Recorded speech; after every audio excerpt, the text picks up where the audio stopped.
Check 1 2. Check 1 2. Back this up a little bit.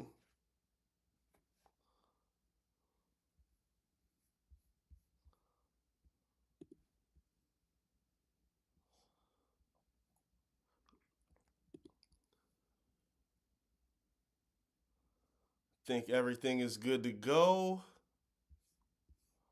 Pulling the clock up here. Make sure all my settings are A1.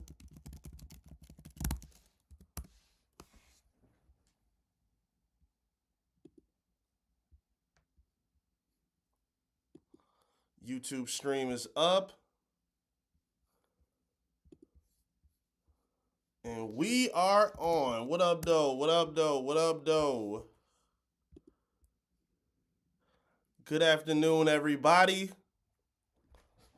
Welcome to another evening of Detroit Piston basketball. I am Eric Vincent, your host for this evening. And I appreciate everybody who's here so far. Let me give everybody a few more minutes. I don't have no pregame music to play, unfortunately. YouTube hit me with a nice, mean copyright strike for playing Baby Keem, so I cannot play no more music right now. I got to write them a nice apology letter when I get out of here. But it's all good. It's all good. I'm not too worried.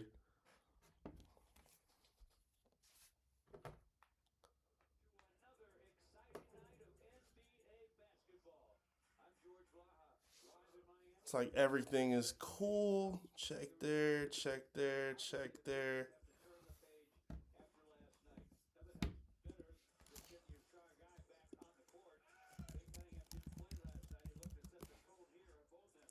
I think everything is in order. I think everything is good.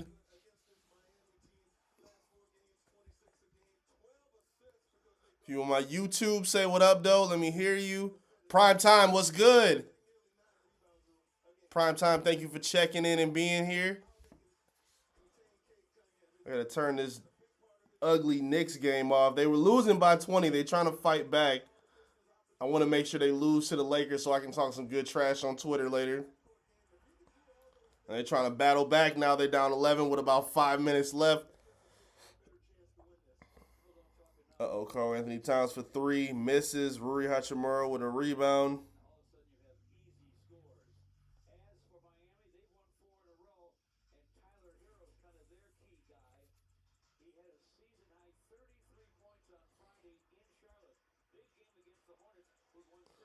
Marcus Smart for 3. Misses. It's going to be a sluggish finish in that game. We'll catch that score later. Let me make sure everything else is good on this side. Because we got to get right, man. We got to focus. We got to get everything channeled together. The Pistons are not in a good space right now. 3-game losing streak as it sits in this moment. Dealing with some key injuries. The Pistons got to get everything together, man. I'm not feeling this vibe right now with the team.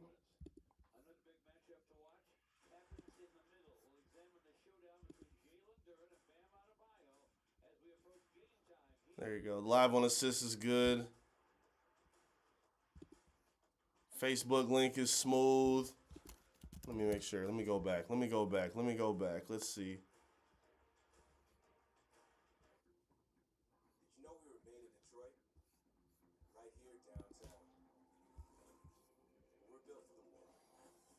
Yep, Facebook link is on. All right, we good there. YouTube channels are synced up well, ready to go.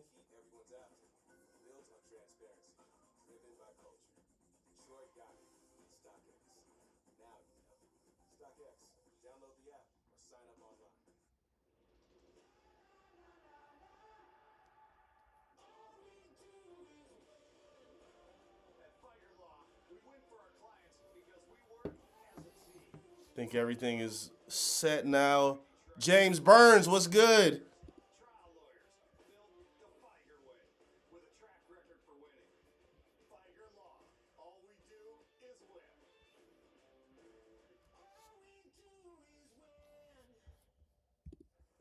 All right, I think everything is good. Let me make sure my clock is right. I'm going to have to get that adjusted soon once the game tees off. Hope everybody's feeling good. Hope everybody's having a good Sunday. Hope daylight savings time didn't throw everybody off too much. Because we are here. We are ready to go. Because this game is relatively important, I would say. I think the Pistons got to get back in the good graces of playing winning basketball. Even though they've been winning some games lately, even outside of this losing streak, they haven't been playing very well. Just because you win, it doesn't mean you're playing well. And just because you lose doesn't mean you're playing bad. There can be differences between the two. And the Pistons got to get things back in check, man. I haven't been feeling the way they've been playing lately. And I think they got to get things in order soon. You know, not playing good in their last game against the Brooklyn Nets of all teams. And again, I don't like the diminishing. Oh, it's the Nets, so you gotta. You can lose to any team in the NBA, but when you have a 23-point lead built up in the second half, when you play a focused game for basically 80% of the contest, you expected to put it away when it's crunch time. And unfortunately, the Pistons did everything except that in the last game. Even without Cade Cunningham, even without Asar Thompson, it doesn't matter. You had Brooklyn beat for basically 80% of the game, and they couldn't close the deal, unfortunately, at home. And this was a team that was playing on a 10-game losing streak. Brooklyn was ice cold, and you let them back in the game. You let them back in the door, and they managed to put the game away and beat you. I was really discouraged with that. This is not a game that you want to let them slip away again. Miami Heat are a team that's motivated in the playoff picture. They don't want to be in the play-in tournament anymore. You've heard that from Bam Adebayo. They have a lot that they focused on, and they're trying to get into a favorable position where that number one playoff round, their first playoff round, is going to be in the team where they can make some noise against. As of right now, they sit in the 7th seed with a 35-29 record. Philly dealing with some injuries. Tyrese Maxey just had a serious injury. You always know what Joel Embiid is incapable of in terms of staying healthy. And as of right now, they will be in that number one first round matchup against the 2 seed, which would be the Boston Celtics. But they would have to get out of the play-in tournament first to do so. So they have opportunity to do that, looking at who they're behind, which is the Orlando Magic, who can be up and down. Toronto Raptors can be up and down. And then after that, there's a 4-game cushion between the 5 seed and the 4 seed. So the Raptors are 35-27. The Cleveland Cavaliers are 39-25, and they're surging upwards, even with the injuries that they've been dealing with. So the Pistons need to make sure they're not giving Miami any kind of breathing room today. This is not a game that you want to play around with. You only have a 3.5 game lead over Boston, and if I'm not mistaken, who they just played? Cleveland earlier today, right? And they won that game. So they got Jason Tatum back. They're trying to play better basketball and surge upwards and trend upwards as the regular season is coming to a close in March and April. So this is an important stretch right here for the Detroit Pistons. Just because you sit in that number one seat and you've been there for basically all regular season, that don't mean everything is all set and groovy. You want to be healthy. You want to be trending in the right direction. You want to be playing your best basketball. You want to make sure everybody's on the same page. And right now, that has not been the case for the Pistons over the last several games. JB Bickerstaff has talked about, they're not playing their best defense, which is their calling card. Offensively, they've been up and down. They had a good start in terms of shooting in the first half against the Brooklyn Nets. I think they knocked down like 6 or 7 threes in the first half.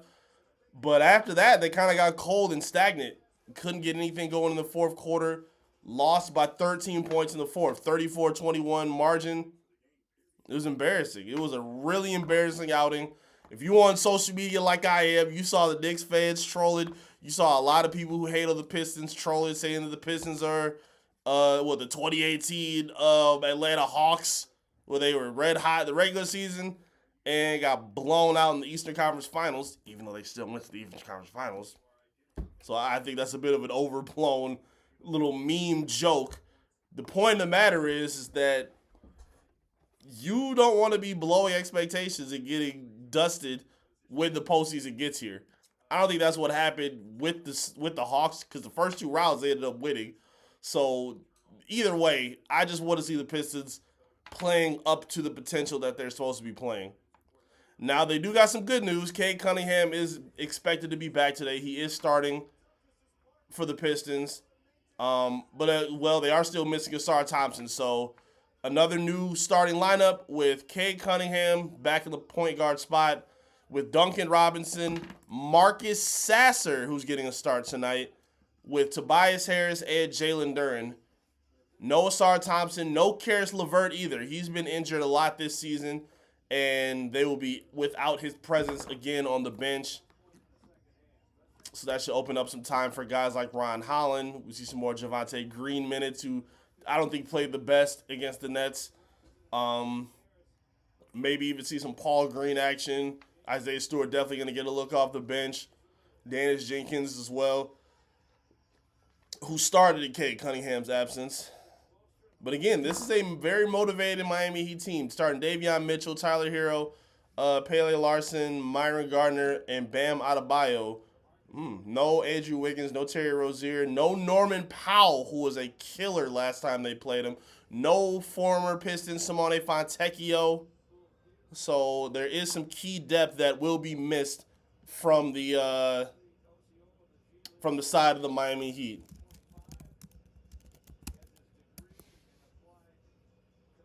Very key game, very important game for the Pistons.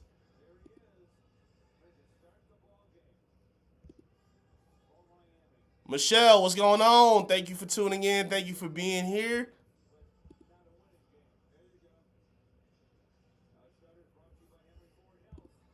Get my clock together here. Got a few people here and live on assist tuning in. Appreciate y'all being here.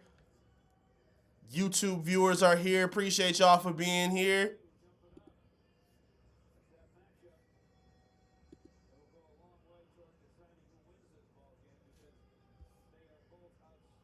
Make sure this is synced accordingly. Okay, here we go.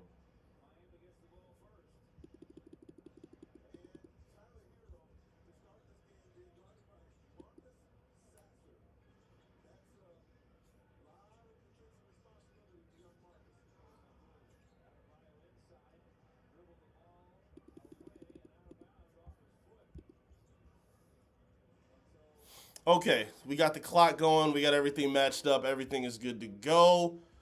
Let's get this game popping. All right.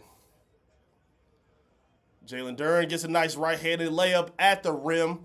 Pistons up too early. Very nice start. Pistons are always at their best when they play with a lead, even though we just saw them play with a lead and lose the lead. Throughout the season, they've been at their best when they're playing with the lead. Cade Cunningham driving, gets a paint touch, fade away, misses it. And here comes Davion Mitchell, someone who likes playing against Cade Cunningham. He came out of Cade's draft class, and he likes putting pressure on him, and he just got through it right there with a bucket. 2-2 game right now. Yeah, Davion Mitchell, he definitely gets up for the task of guarding and playing against Cade Cunningham. That has been a very common occurrence, no matter what team he's on. Here comes Cade, kicks to Duncan Robinson for three in the corner, misses it. Marcus Sasser chases down an offensive rebound, kicks to Tobias Harris on the wing. Uncle T kicks over to Cade. So he's got Gardner maxed up against him. Jalen Duren with a mid-range jumper. I've wanted to see JD take more of those shots. He's been missing that midi a little bit more than I'd like to see. BG, what up, though? What's good, brother? Appreciate you being here. Uh-oh. Tyler Hero with the miss. Duncan Robinson on the floor against his old team. So this should be interesting. In Miami, Cade for three, misses again.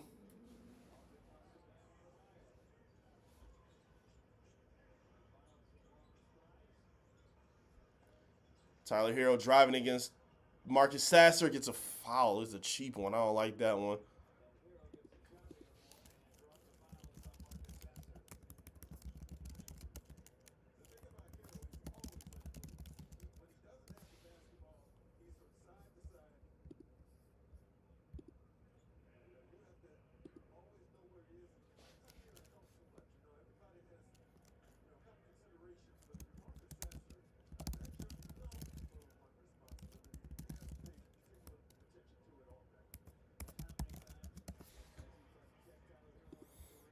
All right, knocks down the first.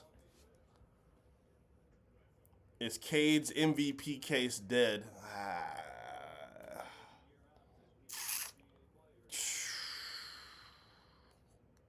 I gotta be honest. I think it's a very tough hill to climb at this point. I think this streak has done a lot of damage, unfortunately, to it. If I were again, I don't have a. I'm a beat reporter for the team, but I don't have an MVP vote, unfortunately. But if I did, if I'm thinking of the mind of the other voters, I think it's going to be a tough hill to climb from this point. I think while OKC and the Pistons still are close in terms of their records, I think OKC's probably past them at this point. And SGA already had a pretty commanding lead. They've been playing well. They've been winning. He's been playing well since coming back from his abdominal injury.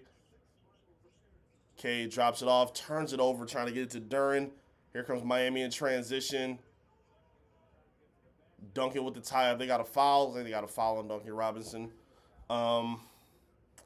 Yeah, I don't know. I think it's going to be hard for Cade to make a case. Unless he's got to go ballistic in this last stretch of basketball. Like, he's got to go crazy. He's got to put up crazy numbers. Pistons got to get back on a winning surge. And I think the Pistons have to blow out the OKC Thunder when they see him later in the year. Like, it hurt. It was fine to see the Pistons win against OKC earlier, but SGA, Chet, and like 90% of their stars didn't play. So it's going to be hard for Cade to get a whole lot of respect in that win when the other guy that's their superstar doesn't even play.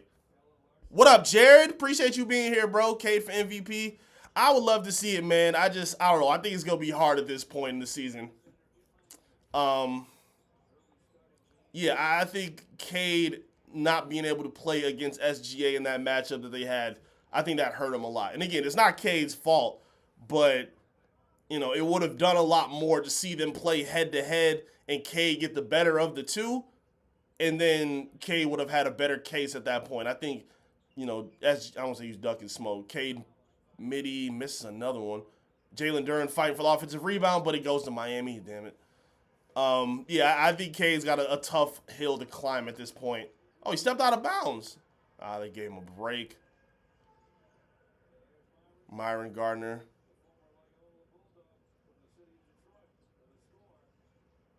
Cade kicks to Uncle T, playing in the post.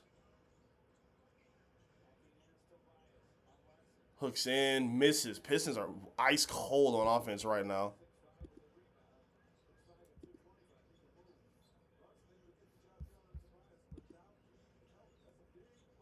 Bam Adebayo shoulders over Jalen Duren.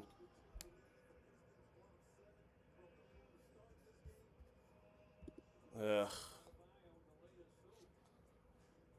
Not a good start for the Pistons. Down 10-2 to Miami. Miami just knocking down everything that they're taking a throw at right now. Pistons are in a bad surge. They're getting good looks. Cade's had a couple good looks. Tobias had a nice hook in the paint. It just hasn't dropped, unfortunately. Cade had a bad stretch. He's a dog. Yeah, he's a dog, but yeah, this stretch has been important. You know, unfortunately, when SGA was able to miss, 9 games and then come back, the Pistons were doing good in his absence. But when he's back and he's killing and the team is winning while you're kind of playing iffy basketball and other Eastern Conference teams are surging, that doesn't look good and bode well for your MVP case. Now, I will say this. I still would have Cade number 2. I would still have Cade number 2. I do not have Jokic in front of him on my MVP ballot. I think Jokic has been a bit overblown in terms of what he's given. He's been a great player. You know, he's still averaging a triple-double, maybe the best passer in basketball. But I don't think he should be number 2 at this point over Cade. Like, if I'm not mistaken, they've been kind of bad as a team ever since he's been back in the fold off of his injury.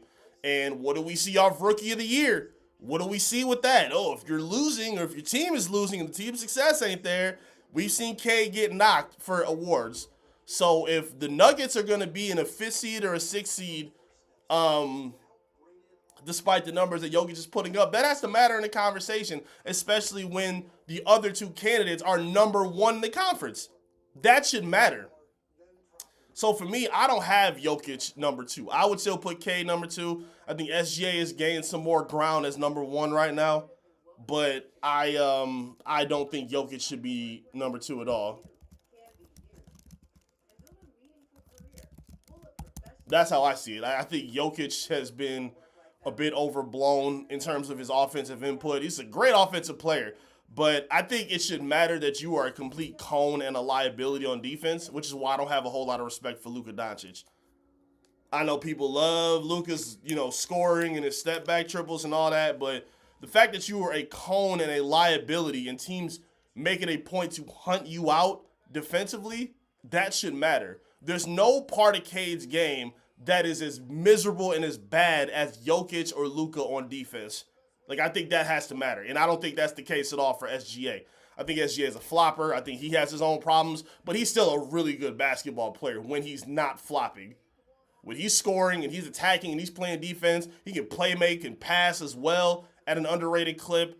So I have respect for SGA in that regard. Jokic's defense, like some players in this league, their deficiencies just get glossed over, and I don't like that at all.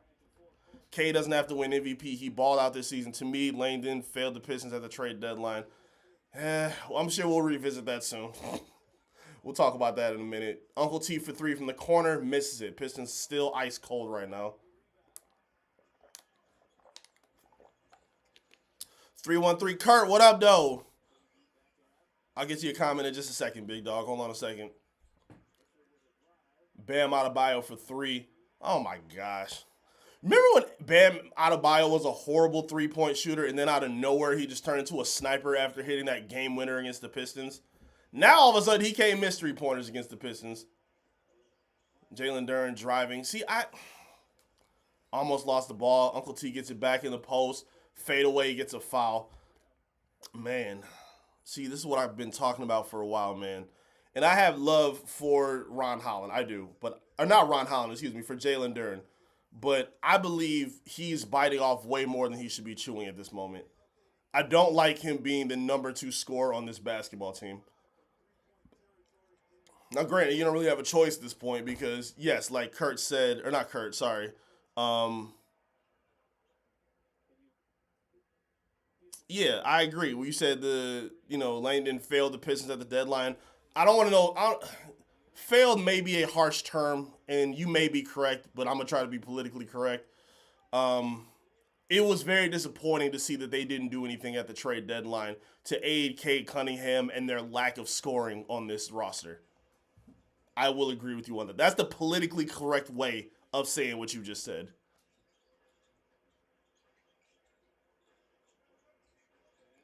Pistons down 9, 13-4.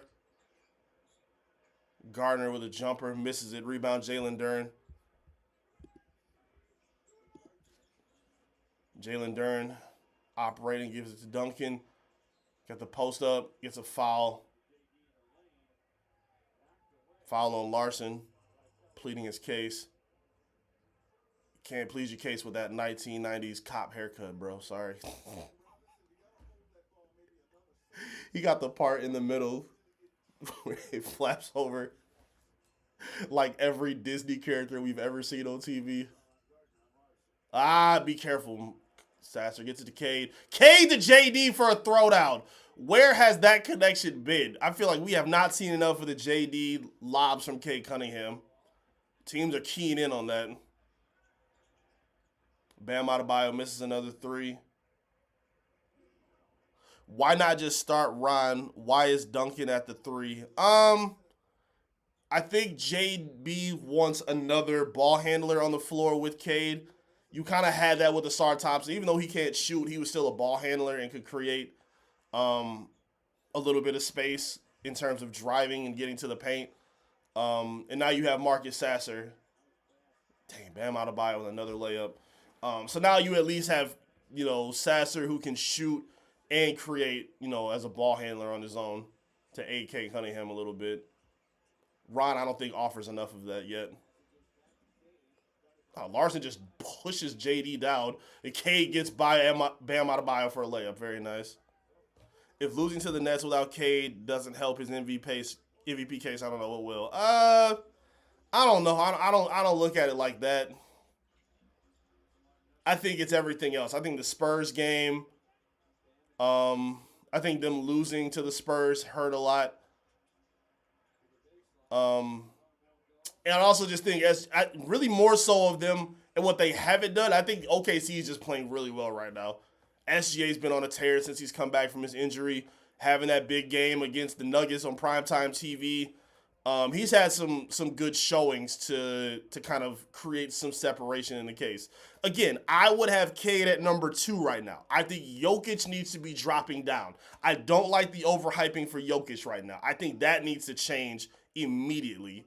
But I think SGA is still kind of cemented as the number 1 choice right now. Now, again, I'm not going to say the race is over. I don't believe the race is over. It's too much basketball left to play right now. You know, with availability being a question for some of these guys, production in terms of their team winning and individual output as well. No, I'm not going to say the race is over, but I would put SGA at number 1. Jalen Duren gets stripped. See what I'm talking about? And a lob to Tyler Hero for transition bucket. Come on, man. Yeah, I'm not. Jalen Duren is a good scorer. I like that he's evolved, but I still think he's doing way too much trying to be an ISO creator from the perimeter. I don't think that suits his game at all.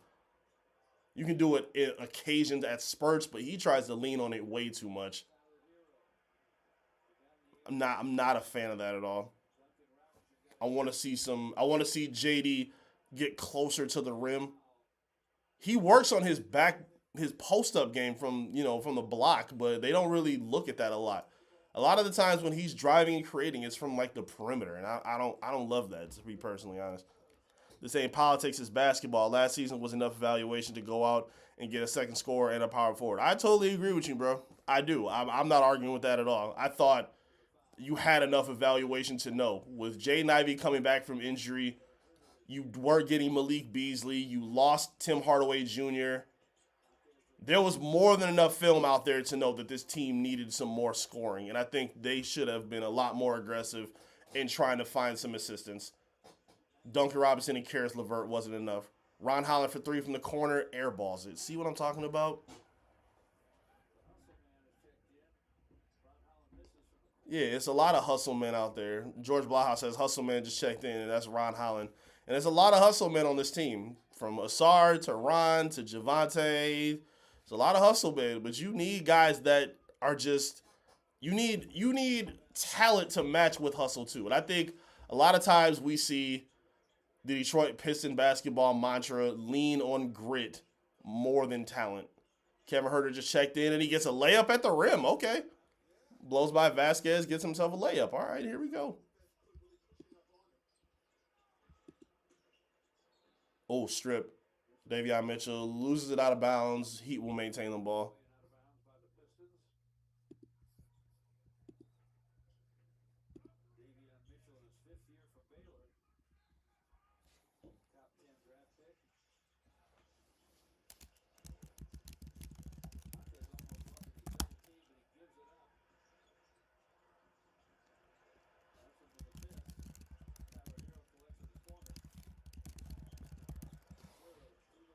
Ugh. Another offensive rebound. You gotta corral the loose balls, man.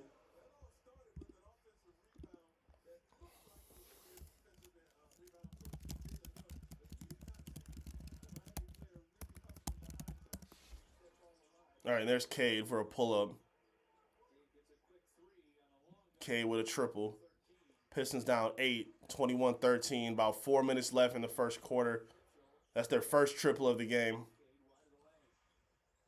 Tyler Hero kicks it, gets blocked. Jalen Duren, good defense from him and Kevin Herter. Cade drives past, gets it to Herter.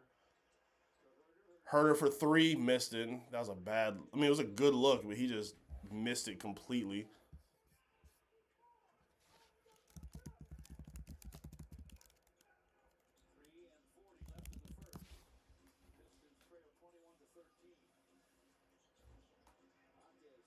Jaquez, ugh. Splits two defenders and gets a layup. Herter been weak at I mean, Herter's been disappointing for what people would have wanted him to do. Again, if you trade Jaden Ivey, you trade one of your core pieces. Oh, good pass by Cade. Jalen Duren with a throwdown. Like, a problem I have with the whole Ivy thing, again, I've talked about this before. We can get into it again. Uh-oh. Brick. Here come the Pistons off the air ball. 8-point game. We'll get back to the trade in a second. We'll get back to the roster in just a moment. Ron Holland kicks to Herter. Herter back to Cade on the wing. Get out of that corner. They're going to double you. Yep, there it is. Duren. There we go. Kicks it. Stu for the three. Misses it. Ron Holland rebound. Left hand layup. Misses it. Ugh. Here comes Tyler Hero with the ball. Davion Mitchell. Oh, drives it off the glass. Left hand.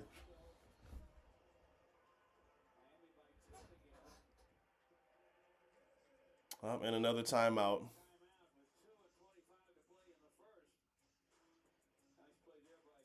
Nice pass by Cade. Way to get by. Yeah, I was definitely a disappointed fan, seeing what they yielded out of the Jaden Ivey dealing. Like, Herter's been another one of these experimental guys that's low risk, high reward, where if it doesn't work, it doesn't matter because, hey, it's cheap. You just need to get something off the books and, you're getting Ivy a fresh start somewhere cool. But how many guys have we seen come in and out of this franchise that are low risk, high reward? We saw it with James Wiseman. We've seen it with Marvin Bagley. We're seeing it with Herter now. We've seen it with Killian Hayes. We saw it with Bojan Bogdanovic. Like, it's been a lot of dudes that come in here. And again, I liked Bojan. He was really good, but he couldn't play defense. He was older, and he was doing way more than expected. He was supposed to be a secondary scorer next to Cade, and he was hurt a lot in that last year with Monty Williams on his contract. And on top of that, when his value was as high as it was in the first 2 years that he was here, there were reports that other teams were willing to trade first-round picks to get him. And Troy Weaver said, nah, we're good. We're keeping him. Okay, all right. And then they ended up flipping him, and you didn't get the value back that you could have got earlier when it was originally sent out for. So there is a common theme between ownerships. We talked about this all the time, and we can't undersell it, unfortunately. There's a common theme of these GMs in Detroit that are scared to make moves that will put them over the bar of a championship contender. You have an MVP caliber player, and the best guy that you can get him at the trade deadline was Kevin Herter. I understand the fan frustration with that. I really do. You'll see a lot of other beat reporters for other teams reporting, even for the Pistons, and they'll, try to say it's no big deal, relax, and be patient. Nah, I understand the frustration. I do. Because you don't know what could hold for next season. You just saw, the Pacers go from title contenders, and now they back in lottery because they lost Tyrese Halliburton to an Achilles injury. And who knows how he's going to look when he comes back. You can't predict the future. And I feel like a lot of the time that has passed with a guy like Cade Cunningham on your roster, it's been very underwhelming in terms of how they built around him with support, especially on the offensive end. You got him a lot of defensive help, but offensively, they have been very underwhelming with the support that they've given this kid. Danis Jenkins just checked in. We got Danis, Ron, Tobias, Stu, and Herter. Tobias top of the key. Herter kicks back out to Danis. Herter for three, rushed it, missed it.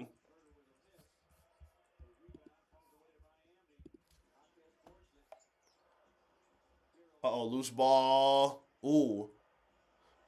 Oh. And Ware with a throwdown off the loose ball.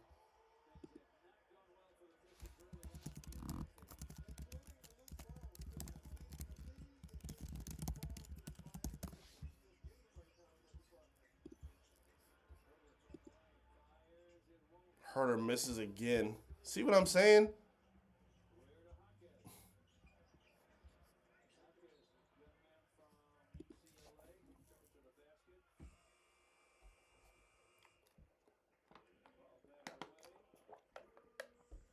I would at least appreciate a sentiment of going after some players to at the very least say, hey, Cade, we're trying. We're trying to get you something instead of just being patient and playing this let's see and wait approach. I think that can be lazy at times. Ugh, and another triple for Miami. That's 30 points in another quarter while the Pistons are at 15.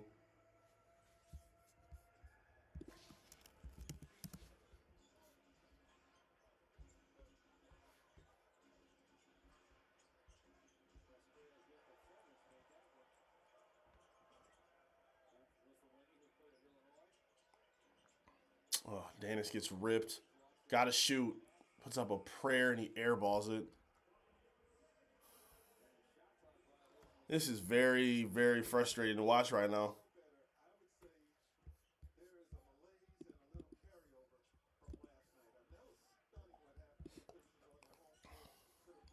Pistons don't even look like the same team right now. They look completely just like they're just going through the motions, kind of.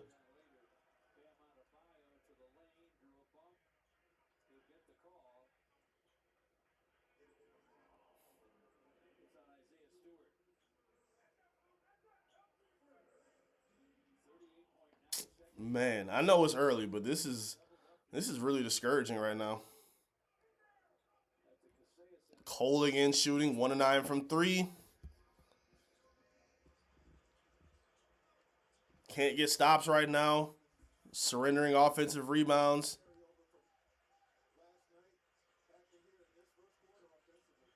Jaquez blow by gets another layup.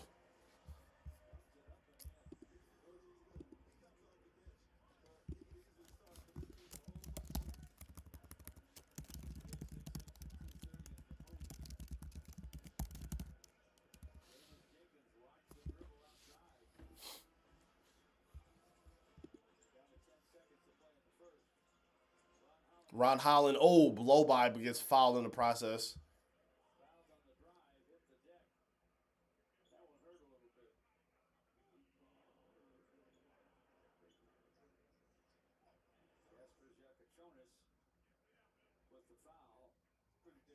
Chat, do y'all have a player in mind that you would love to see the Pistons acquire? Is there somebody in mind that you think the Pistons should be aiming for to add to this team? And I don't mean Giannis or like I mean someone realistic, like somebody that would have made sense. Now, granted, obviously it's too late now. The trade deadline is over, so it's gonna have to be in terms of off season for next year. With free agency, with trades, and there will be players shuffling around and rosters moving. So who would you like to see the Pistons go after to kind of make some change in terms of adding some realistic help for Cade Cunningham offensively? Because that's clearly the biggest need. It's clearly the biggest hope.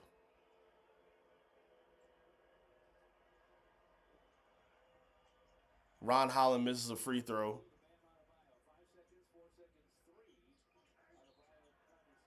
Now Tobias fouls Bam on the way to a layup. 3-on-3 Kurt. Should have got MPJ. I'm not the biggest MPJ fan, but at this rate, I'm not even mad at people who say that. I'm not even mad at people who are suggesting MPJ at this rate. Because it's just obnoxious watching this team struggle the way they do offensively. And for a guy like me, like my guy, if I were to put a suggestion in this discussion, it would be Trey Murphy. But as I've said before, I think that's going to be way more difficult to get, considering the fact that he's in New Orleans under the management of the team, or the player, excuse me, under the manager, the general manager of a player that you just let go. I said that wrong too. Trey Murphy is with the Pelicans, who's under the former GM that you let go with the Detroit Pistons, being Troy Weaver and Joe Dumars technically. So I don't think they're going to do the Pistons any favors of bringing him over here or allowing him to come over here. I think they're going to try to finesse him to do it. But for me, I don't know. I wouldn't really mind that because I feel like there are a lot more expendable pieces on this team than people are willing to admit. While I do like a lot of players on this team and on this roster, I think a lot of these players are more expendable than players are willing to admit or fans are willing to admit.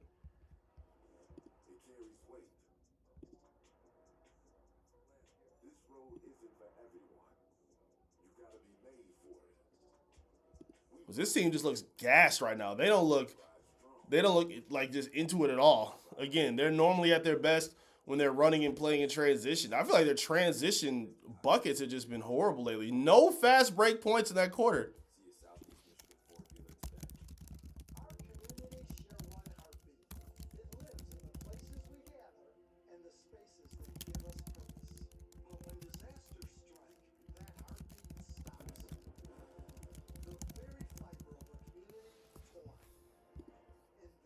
Yeah, they're just not getting out of space right now. They're not getting stops. They're playing like a completely different team right now.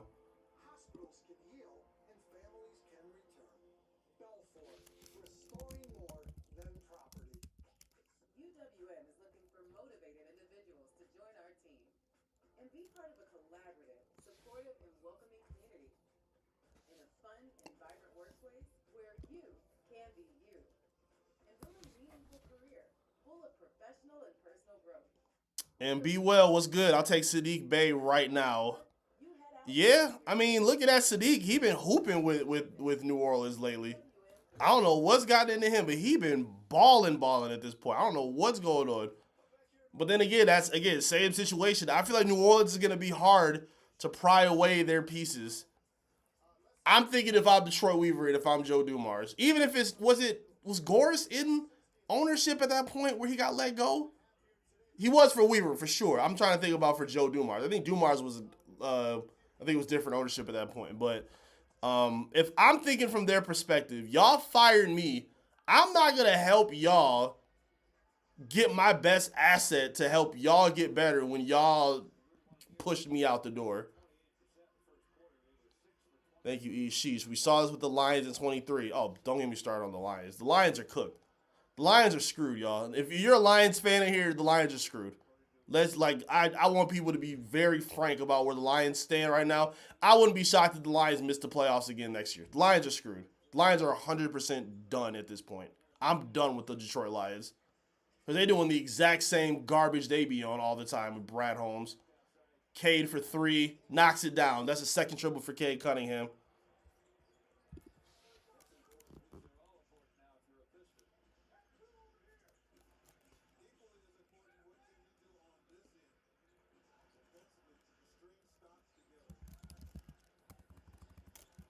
Oh, and another knockdown for Miami.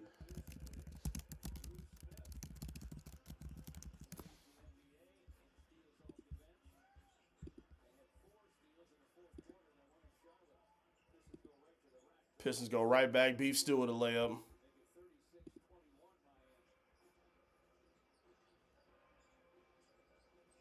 At this point, it's time to give Lanier a shot. I think Chaz plays today. I 100% think Chaz Lanier plays today.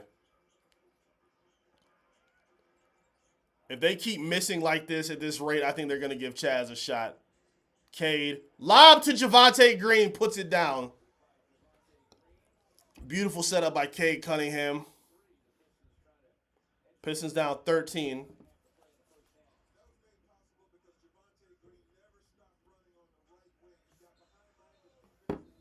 Uh-oh. What do you get? Another foul? Foul on the Pistons. That's on Duncan Robinson. That's his second foul, I think.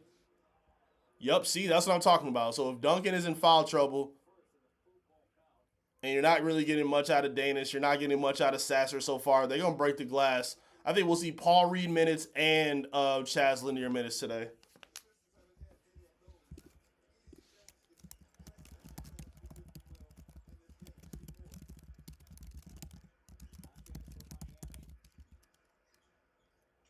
Yep, Duncan just checked out.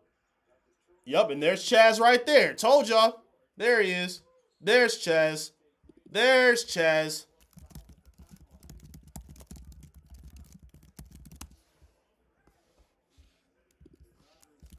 Not surprised at all.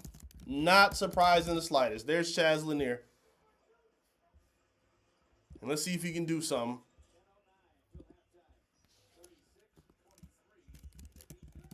Cade, another triple. Knocks it down. There you go, Cade.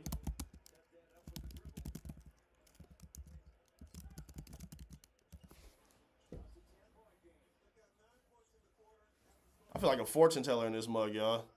Primetime Evie predicting the future. Miss Cleo. I am Miss Cleo. It only makes sense, bro. I do appreciate that on our JB Biggerstaff. He's not scared to play play the young guys in key spots. And they need some help, man. This lack of shooting is unacceptable on this team. You can't be a one-dimensional offensive team and try to win with championship aspirations. While Trajan is still calling this an evaluation year, this team does have championship aspirations. You hear it from the players. They talk about it all the time. Jalen Duren talks about it all the time. Cade talks about it all the time. They're thinking championship, not, all right, we'll see what we can do. No, they want to go for a ring. And I think the front office has to understand that. You can't sleep on that any further.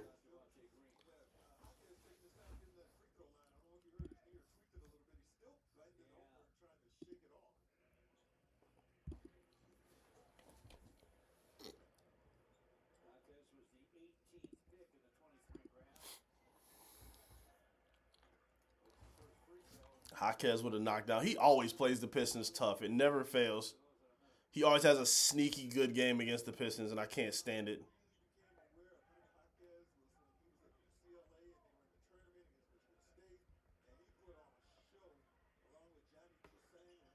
Hits both free throws. Pistons still down double digits.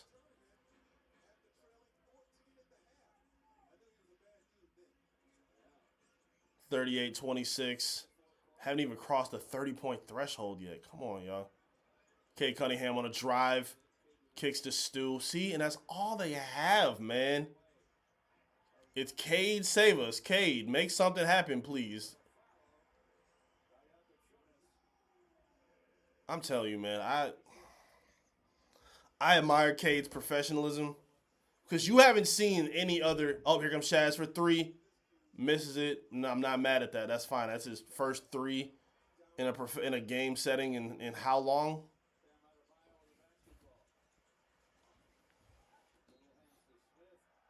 Oh, and one finish from Miami.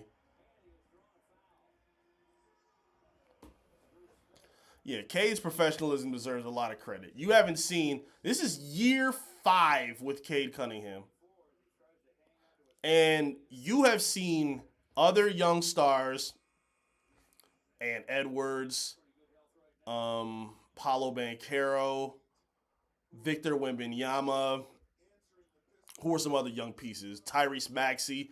You've seen all of these young stars, Tyrese Halliburton. You've seen all these young stars, when their front offices, they have gone after key important pieces to help set up their team for a championship possibilities. Cade is just... Now Miami's in his zone. Chaz takes another three. Looks a little flat. Missed it. It makes no sense that Cade has had to wait this long. And granted, I like Jaden Ivey a lot. Y'all know how I feel about Ivey. Put back by where? 45-26. Pistons about to go down 20 if they don't clean up. Yeah, as much as I liked Ivy, I would have been fine if they would have moved him or somebody else for somebody that's worth building around and keeping around. Like, if you look at the Houston Rockets, I'm sure there's some fans that were upset to see Jalen Green have to go. I'm sure there was some fans that thought, Jalen Green can be the #1 scorer in the league. Oh, we love Jalen Green. We love Jalen Green. But if you have a chance to go get Kevin Durant, to hell with Jalen Green. You let him go. Fine. It is what it is. Cool. So even if the project of building around him didn't work out, you were still able to use his equity to trade him for something even better, way better, in Kevin Durant. Every time the Pistons make a move, Jalen Duren misses the shot. Every time the Pistons make a move, it seems like someone had to tweet perfectly. They said every time the Pistons make a trade, it's for somebody that Cade can help instead of somebody that will help Cade. Cade gets all these guys, like I mentioned the names, James Wiseman, who's never played with a point guard that could set him up with good looks on the block. A Marvin Bagley, who helped elevate his game as a scorer. All these other shooters like Malik Beasley, who's teetered around the league quite a bit. But, Cade, I would say there's a little more mutual. I think Beasley helped Cade a lot. But most part, a lot of the players that have been added to this roster have been guys that Cade can help and take pressure off of. They take pressure off of themselves, or Cade can help them. Somebody got to get brought in to bring some assistance for Cade Cunningham sooner than later. Because I don't know how much longer this experiment is going to work. And I don't know how much more patient he's going to be. And I'm just spitballing here. I'm just thinking from the mind of a guy like Cade who wants to win. I don't know if he's in his prime yet. I think he's getting close to his prime. But at this point, I'm in year 5, and there's no number 2 guy that's been found for me yet. And it doesn't seem like they've really even tried to go get one either. That's the biggest problem. If you try and you fail, you can at least say, hey, bro, we are trying to do right by you, instead of just keeping our hands clean and being patient. Nah. Foul on Danis Jenkins. This is crazy. They look just as sluggish as they did in the fourth quarter of the last game against the Nets.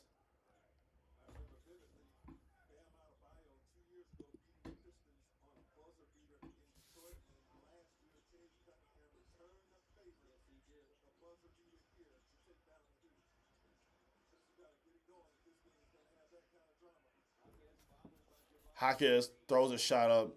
He's like a poor man's Danny Avia. Wu gets a strip on him.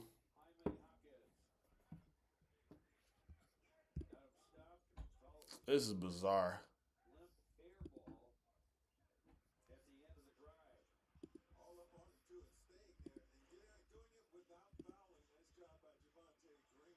Javante. Oh, no, that's Wu. Kicks to Javante. Excuse me. Dennis kicks to Javante. Excuse me. Cade posts up. Fade away in the lane. Cade knocks it down. Again, every time it seems like Cade is putting up a shot, it seems like he's shooting it in traffic. 13 points for Cade. 13 of the 30 points of the team have come from Cade Cunningham. And he got 5 assists to go with it as well. Good closeout on Tyler Hero by Danis. And a good block by Danis. Very nice defense.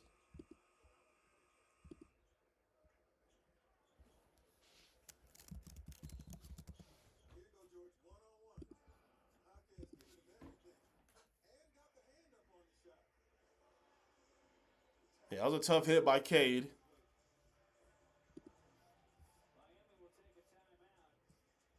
Oh, 45 to 30, 15-point deficit is crazy. Miami's good, but I didn't expect this at all. Let's look around the association a little bit, shall we? Let's see if we can get some positive news in a different light. And we found it. All right, the New York Knicks lost. Ha! I hate the Knicks so much.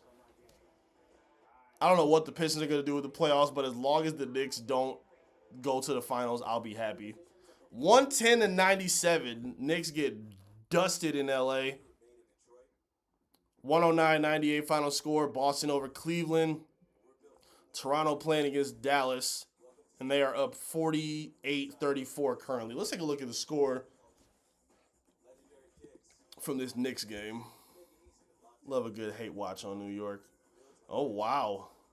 Oh. Brunson with 24, but the true shooting truthers are going to be on his ass. 8 of 19 from the field, 3 of 8 from 3, 7 turnovers? What? But I thought he was ever so efficient. Oh, that's why they lost. Mikal Bridges had 0 points. Whole cardio game. Almost a cardio game. He had 6 points or 6 rebounds, 5 assists, got a steal, but no points. That's not going to cut it for a dude you traded 5 first-round picks for. That's disgusting.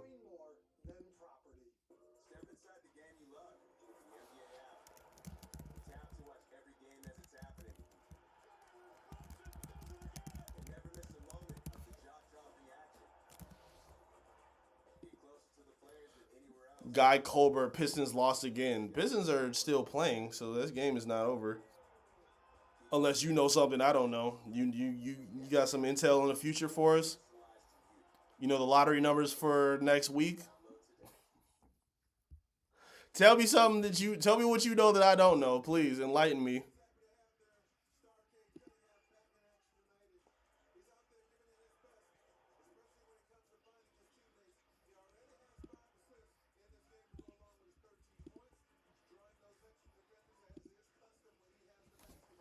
This sluggishness is just very discouraging to watch.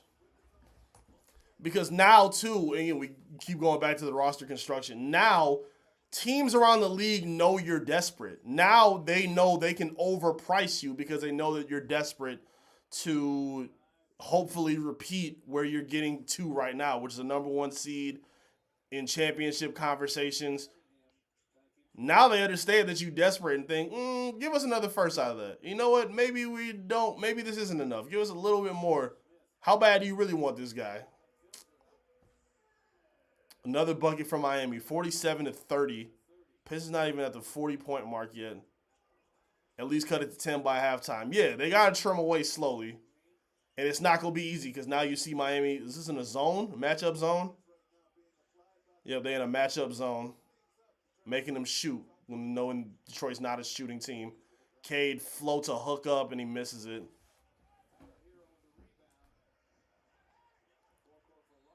Oh, and a late foul call on Cade.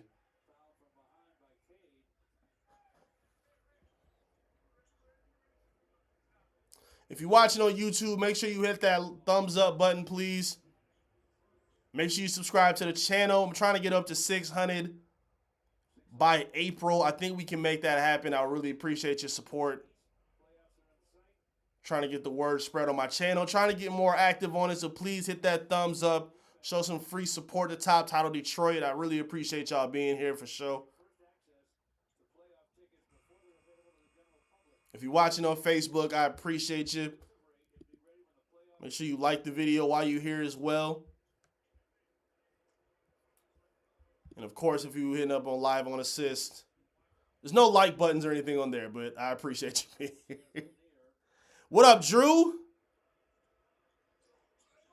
Major malpractice by not making any moves at the deadline. See, and that's the I'm not mad at you saying that, Drew. I'm just mad that that's unfortunately the conversation now.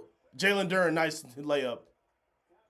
That's how people are feeling at this point. Like, it feels like even though they're playing well or even though they're in this position, it's like, damn, is this going to be enough when it matters most? And you're going to have these questions if they struggle in the postseason because you're going to be against a bunch of teams that have more than one scorer. Cleveland got Harden and Donovan Mitchell, and Evan Mobley's getting better as a scorer, and they got shooters around them. Boston got a healthy Jason Tatum now. They got Jaylen Brown, who's in MVP conversations, and they got shooters around them.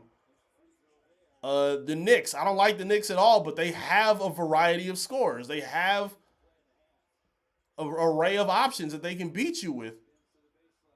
You have Cade Cunningham and the guys that may or may not be up for the billing. Javonte Green for 3, missed it. Rebound by Jalen Duren. Hook by Duren, misses it off the front iron. Uh-oh. Hero for 3. Oh, goodness. Oh, this hurts. Bring in Middleton at this point if it's still possible. Yeah, I don't know what the situation is with him in Dallas. But I was really happy when I saw that report. Javonte Green up and under, nice cut from the baseline.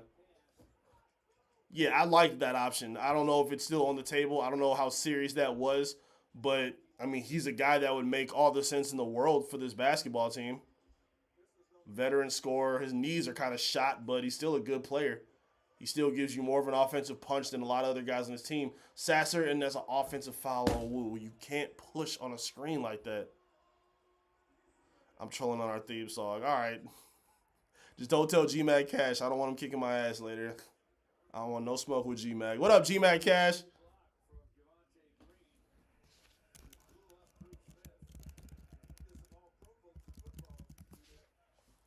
Pistons about to snatch the East right from Detroit by this weekend. Yeah, they can't get comfortable right now. They can't sit here and act like they got some 15-game lead where they can just coast off. Like, that's not the case at all.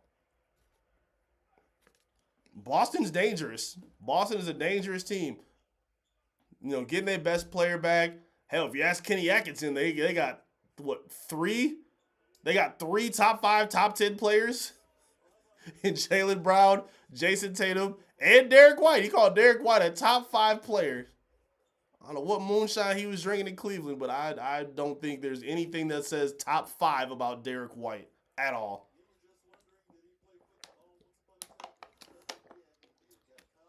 Ooh, Tyler Hero misses a free throw.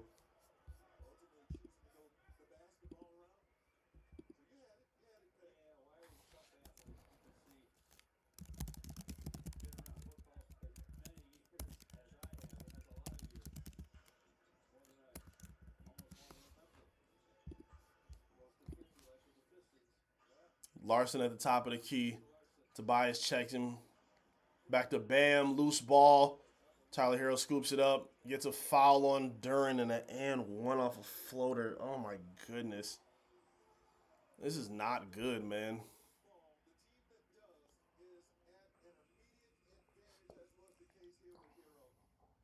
Yeah, but that's a legit foul too. He got him reaching a little bit. Went straight up, hit him on the arm. And he leaned into him a little bit, but that's going to be more than enough to get the call.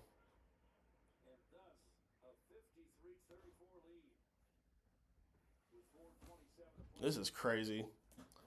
Pistons about to be down 20 if he hits his free throw. Oh, my God.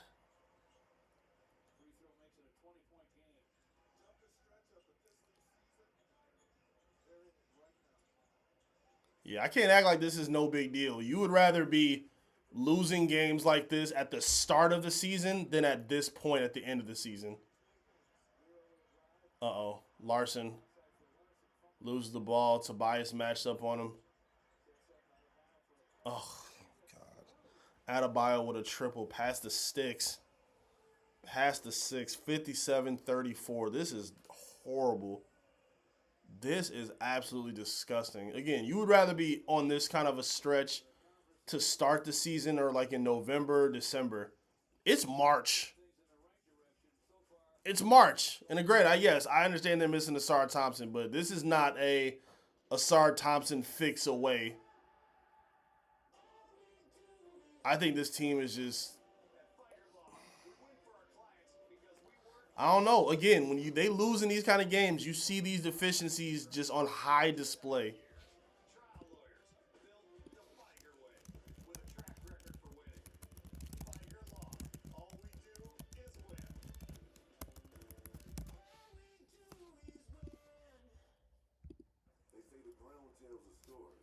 This is bad. What's going on? I'm shocked. The Pistons have fallen off as of late.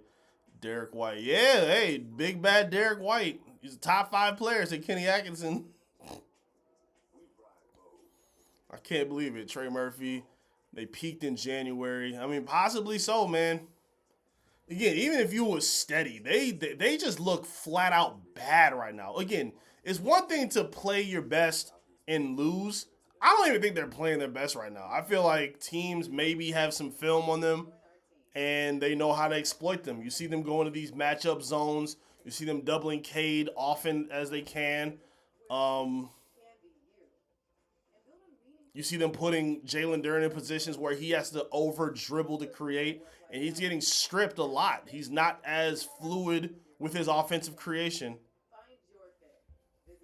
It's been disappointing. Who's the starting 5? Well, for the Heat, it's Bam Adebayo.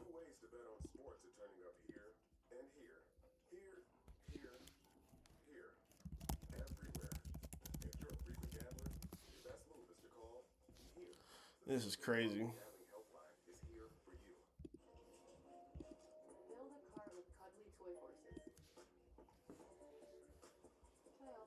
Take a look at another. Oh wow! If it's any Michigan fans in the chat, congratulations to y'all. Took down Michigan State 90-80 in the number 3 versus the number 8 matchup. Michigan's what 29-2 now in the season. Golly, Michigan been hooping.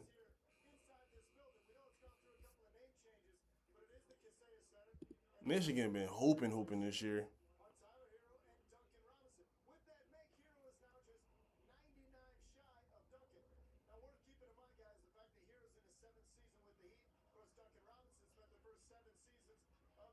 Here we go. 3-4 million. Oh, at this. Oh, at the arena. Okay, got it. Oh wow, Duncan Robinson has the most 3-pointers made in Miami Heat history in that building with 608 3-point field goals made. Interesting. Okay. Who do the Pistons start with AT out? Marcus Sasser is who JB Biggerstaff opted to play. I guess he wanted another offensive creator. He's out there now. We got Cade, Holland, Sasser, Tobias, and Jalen Duren. Sasser for 3, missed it.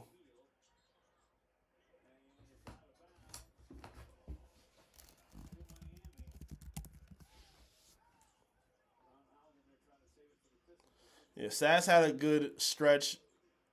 He didn't play horrible yesterday, but it wasn't enough. He was good early. He wasn't good after like the first half. Like he took advantage of some good time in the first quarter. I think he had like what 12. I forget how many points he had. Let me double check.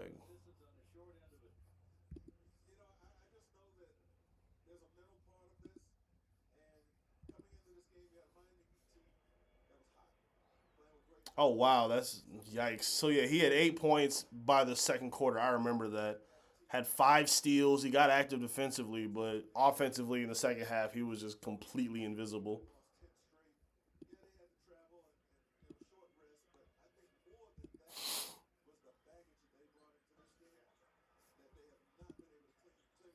Yeah, it feels like they're weighing on what happened last night still, which is crazy too because Miami's a good team, but they're missing some of their guys. Norman Powell's not even playing right now. Uncle T knocks down a mid-range jumper. Pistons got to wake up immediately. JB Biggerstaff got to flip some furniture. He got to go crazy at halftime.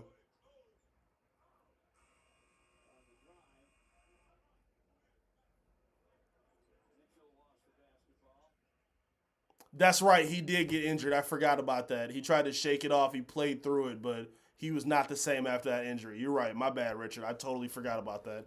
He definitely had somebody fall on his leg. He sat down for a while. And I thought he was in trouble. I didn't think he was going to get back up, but he did. He tried to play through it, and he was not the same, clearly. Hero with the drive and an easy layup at the rim. They're getting way too many uncontested looks at the rim.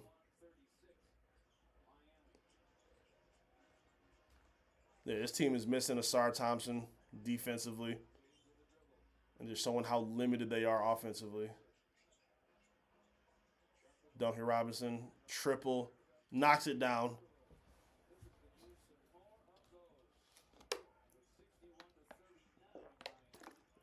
61-39. I can't even believe this is real right now.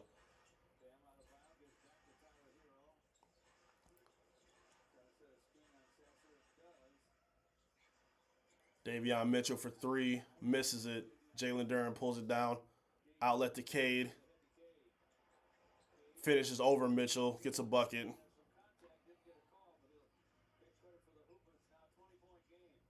Back to 20. We thought that they could bring it down to 10. We'll see what they do before halftime. Tyler Hero matched up against Duncan Robinson. Ugh, gets a floater, knocks it down.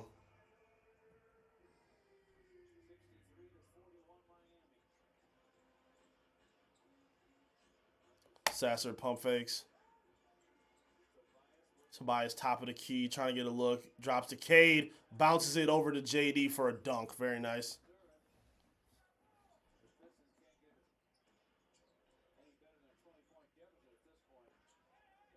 Oh, good block. Good block on Larson by JD.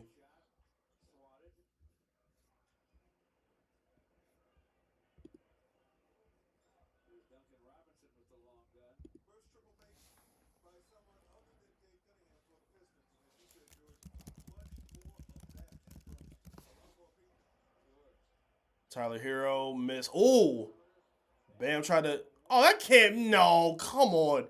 He goes for a dunk. He reaches over his back.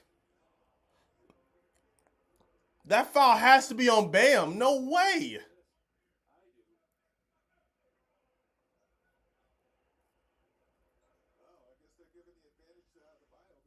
How is that a foul on Jalen Duren? He reaches over him, grabs his arm, and now he's getting free throws? Oh, come on, bro. Nah, that's insane. I'm not feeling that. I'm not feeling this at all.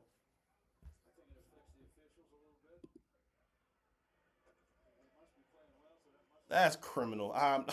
That's insane. No way.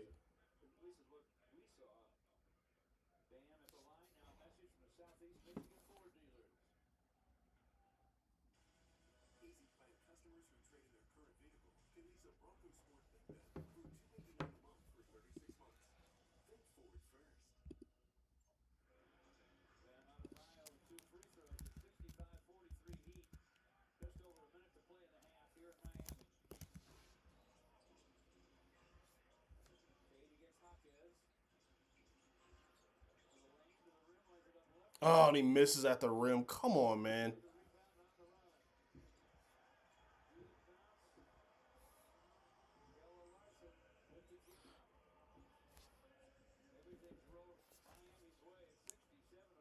Miami just cannot do wrong right now.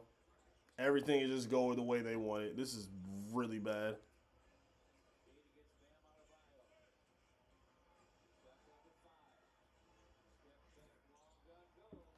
There we go. Cade heating up from three. Cade doing his part the best he can. Chef Kim 84, what up, though?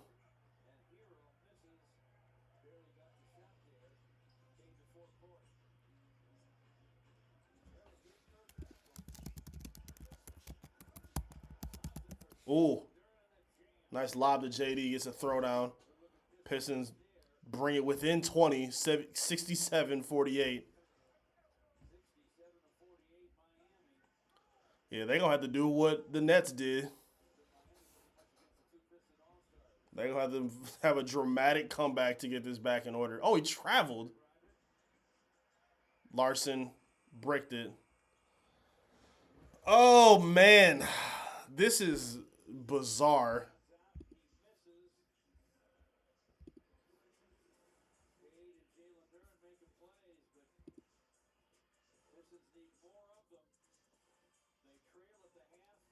Cade doing all he can right now. It's 18 for Cade, 14 for JD, and everybody else is just giving bare minimum right now. This is not good.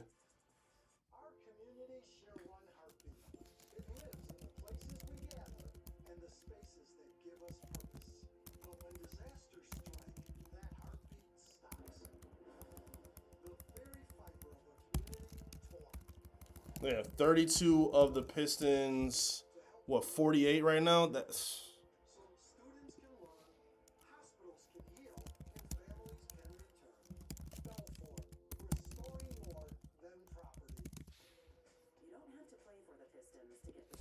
all right, y'all. Let's stretch out for a little bit. Let's enjoy this halftime break while we got it.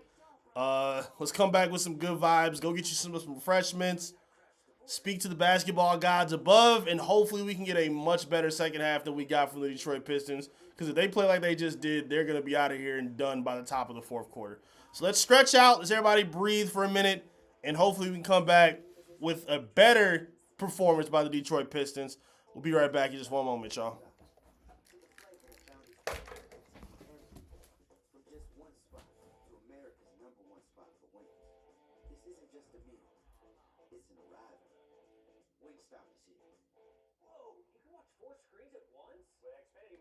sure can. Let me show him.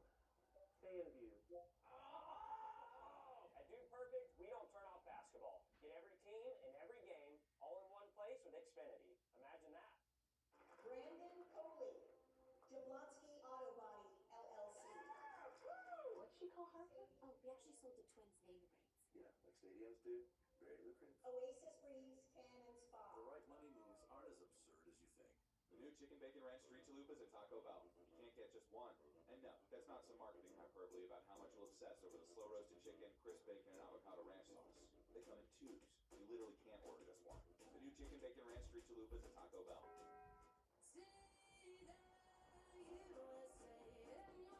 There's a Chevy for everyone to see the USA. SUVs that put more within reach. Affordable EVs that open up the map. And trucks that never compromise.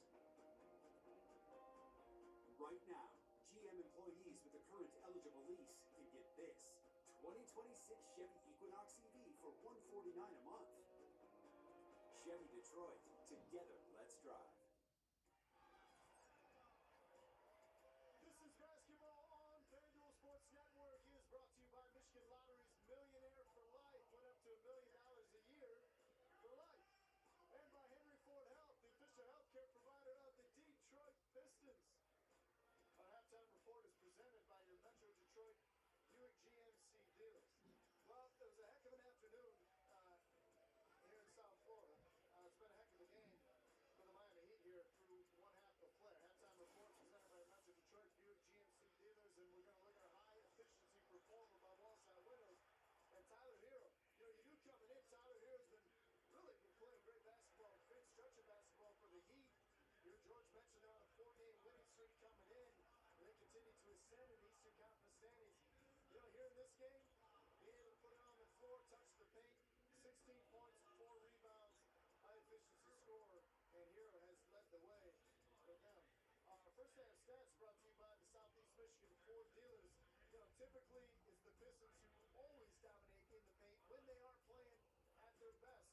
One that's not on there is the fact that Detroit is being outscored 16-4 on the break as well. But down by as many as 25, you got it to 19. There's a lot of basketball left to play.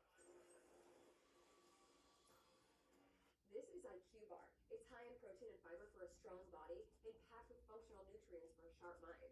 It's a 2-for-1. It's like a library gym, or like a gym library. There's gotta be a better name. Not only is each bar optimized for strength, digestion, and cognition, but it's also got next to no sugar and 0 weird ingredients. And with a wide variety of mouth-watering flavors, there's something for everyone. Win your day with superior mind and body fuel. Shop now at Amazon.com. Gymbrasium. It's a Gymbrasium! Where's my pen? Every year, over 250,000 Americans die from medical mistakes, and millions more are seriously injured. But hospitals refuse to admit that it was their fault.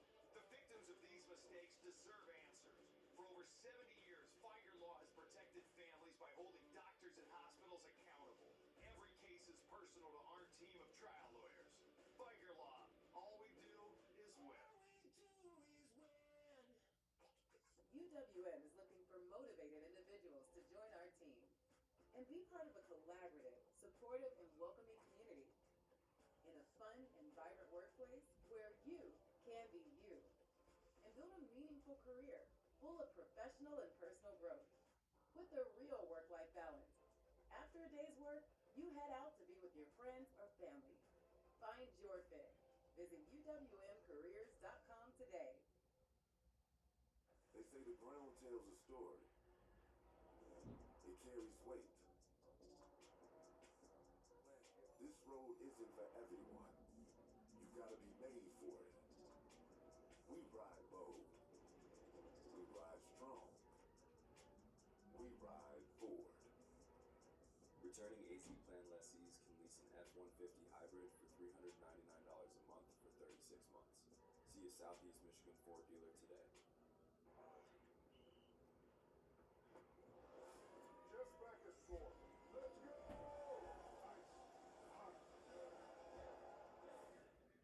Ice works fast, heat makes it last. Icy Hot, you're so back. At Lake Michigan Credit Union, we know buying a home is a major milestone. That's why so many people trust LMCU with their biggest moments.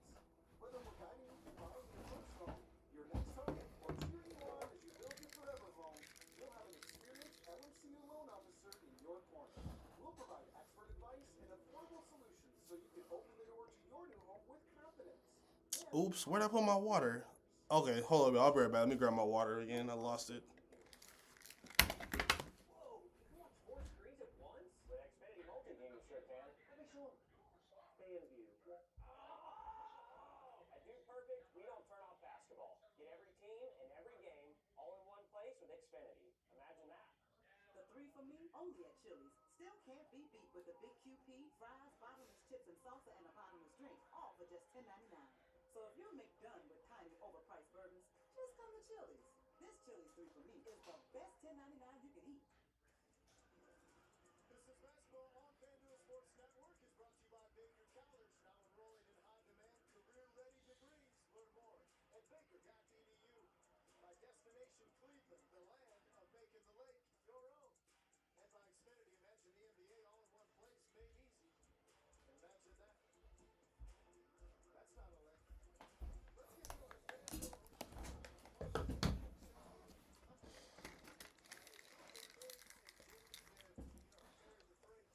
Found it. Got my ice mountain. We ready to go. I also FedExed the Space Jam secret stuff over to the Pistons locker room, so we should be seeing a different team in the second half, hopefully. Because I'm disgusted. Y'all should be too. This is horrible what we just saw from them in that first half. I don't give a damn about the score. The effort, the defense, just everything just looked terrible. Duran out of place on defense. Offensively, just looking inept outside of a couple guys. Like, it just... This is bad. This looks really bad.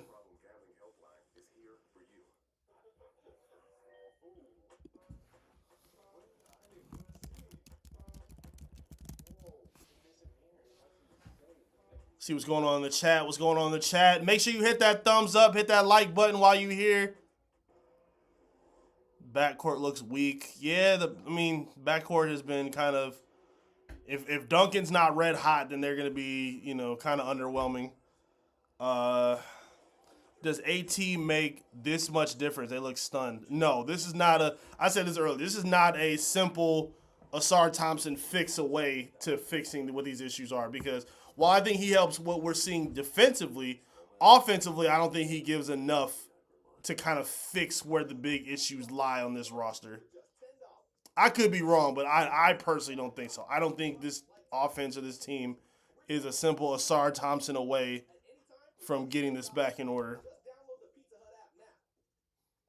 Modelo tastes good, but that post-double shift Modelo, that yard work's done Modelo, or that finally off your feet Modelo. Asar not doing nothing. Prayers for the Pistons. Yeah, prayer big for the Pistons, because I don't know what we're seeing right now.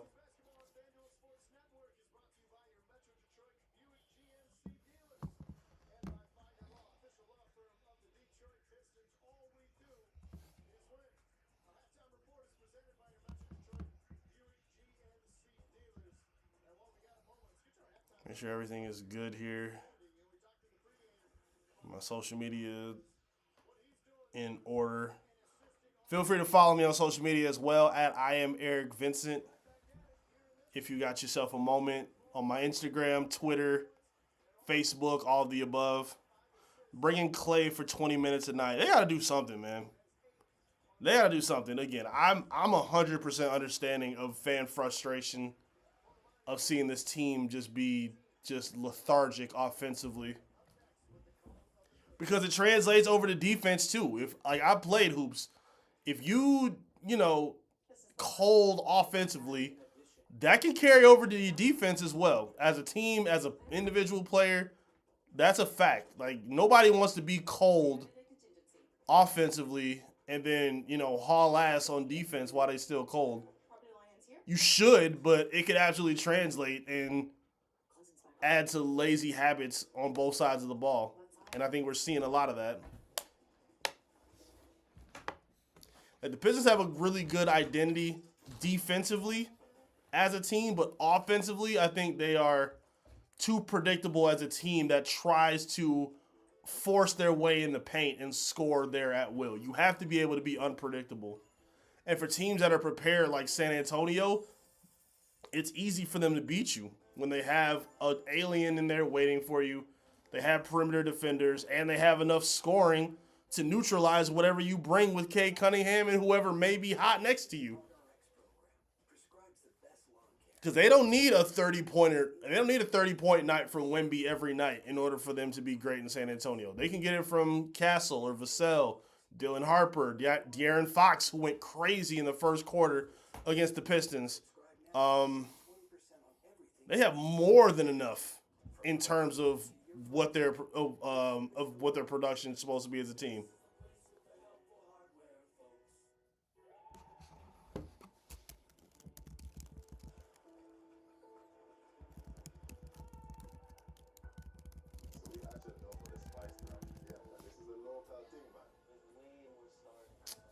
We got to see some better effort on both sides of the ball. This cannot continue.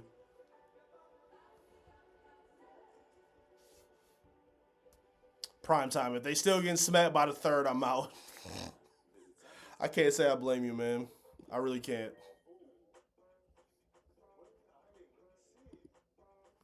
Checking around the NFL too to see if there's any news with that. I'm still in shock off the Max Crosby trade. I'm super happy though, because I definitely thought he was coming to the NFC North, but not to the Detroit Pistons. The Lions, excuse me. I thought he was going to the Bears for sure, because that had a Bears acquisition written all over it.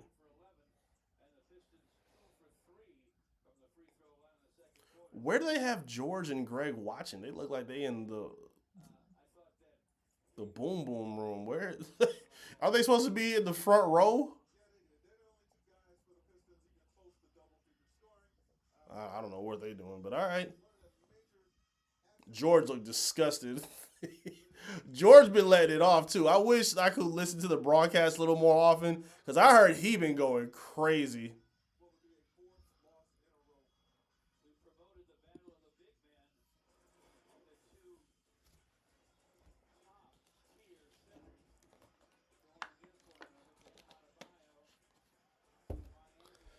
And again, games like these are the games that hurt Cade Cunningham's MVP case a lot. Like a lot. For an underlooked candidate like Cade Cunningham, they're going to remember the bad games more than the good ones, unfortunately, because a lot of these voters are not watching Detroit Pistons basketball. They're not as prime time as Boston and LA and New York and OKC or Denver. Like they're just not that billing. Even though the Pistons have had a lot of primetime games, these performances, unfortunately, are going to be the ones that stick out the most for an MVP candidate. Even though Cade is doing his thing, Cade is hooping, he's getting his numbers. You can't be getting smacked by 20 on the road to Miami. Like you can't have that. And that's not to say that all teams don't have, periods of struggle. Of course, nobody's perfect in the league, but these things stick out.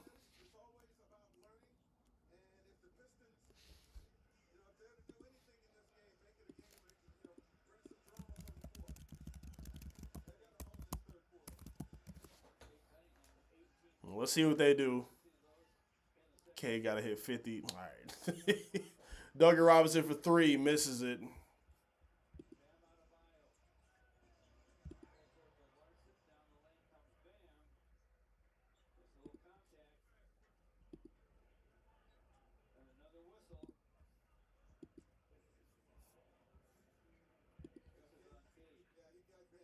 K with a foul.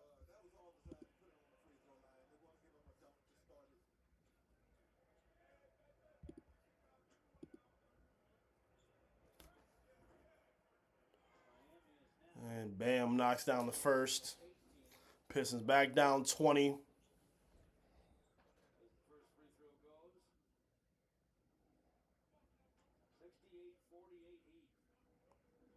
Pistons need some good news about Asar Thompson soon. I don't know how long they can survive without him defensively. He did a great job of covering his own space while also helping out others as well, fighting through screens and pick and rolls. Giving help side rim protection. Ooh, JD crossover. Ooh, steps through. Nice finish by Jalen Duren.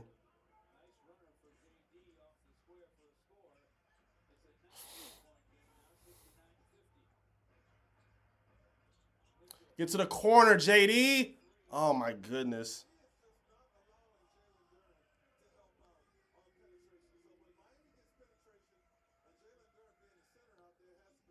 Duren has to step over for that.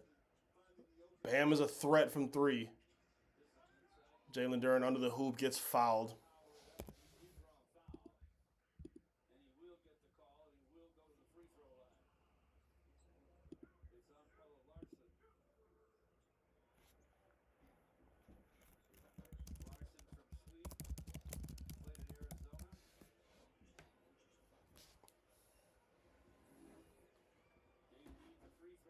Yeah, JD got it locked back in on defense. He's been a bit underwhelming on that side of the ball lately. JD looks a little lost on defense. Yeah, that's what I was just thinking, BLN. I don't know what I'm seeing from him right now. Like you in the center, the hedge, whether that's Cade who gets over or, because he's got Hero, so he's got the most dangerous scorer on that team in his assignment. Somebody has to switch over. Davion had he didn't even take more than one dribble. He took one dribble, had one step, barely in the paint, and had an easy kick over to Bam. That can't happen. That cannot happen.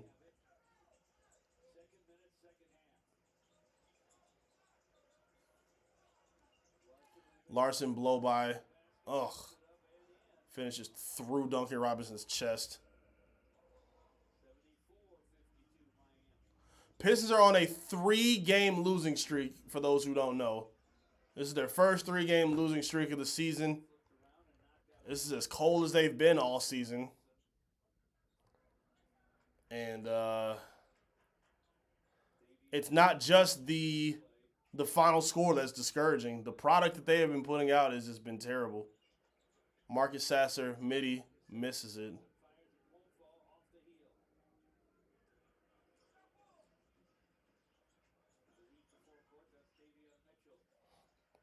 Bam, another. Oh. Bam throws it away. Marcus Sasser gets fouled by Davion Mitchell in transition.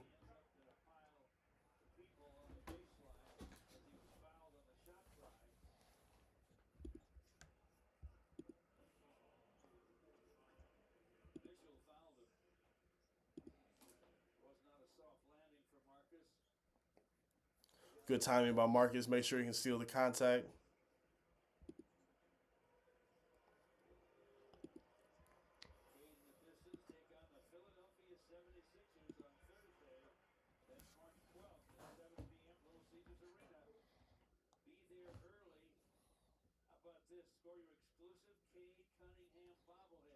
Oh, Cade Cunningham bobblehead night on the 12th against Philly. Okay. They've had some cool bobbleheads come out. Might as well talk about bobbleheads while they're playing terrible right now.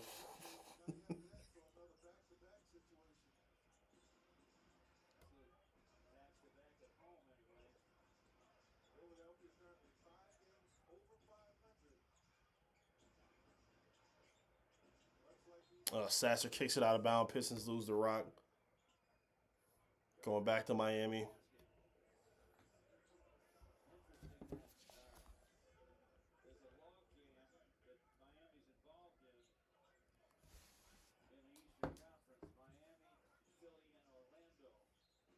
Oh, my God. Here comes Bam with this forced nonsense.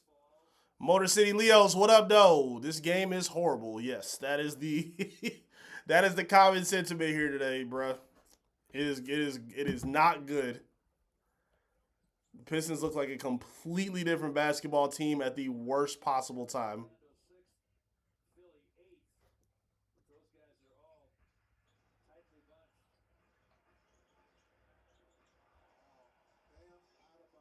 And Bam, another knockdown. It really blows my mind that Bam started off. I don't know what it is about bigs learning to become good three-point shooters with the Pistons. Tobias, nice left-handed drive. If you older than me, I'm 35 years old. So if you as old as I am, you remember seeing DeMarcus Cousins become a good three-point shooter against the Pistons. Brooke Lopez, Davion Mitchell, another floater. And now Bam Adebayo. It is more I'm forgetting. Bam matching up on Cade. Cade with a step back, misses it.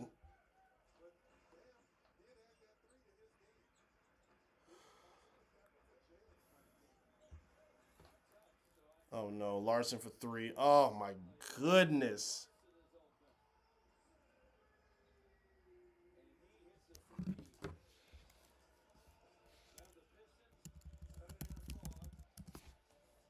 This is crazy. This is disgusting. Pistons are down 26 points right now. Wow. Just a flat out beatdown right now. There's no other way to describe it. Yeah, I don't this isn't a simple Asar Thompson plug and everything is good.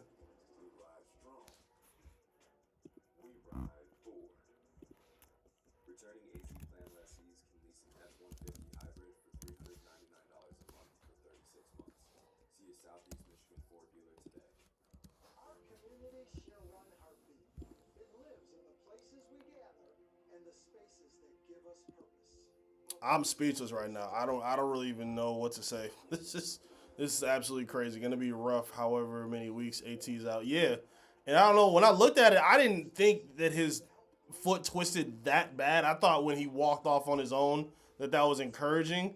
But I mean, JB has been clear that it's gonna be a while. He didn't give a specific timeline, but he said it's gonna be a minute. And knowing how the Pistons do injuries, they don't play around with injuries. They are very, very cautious.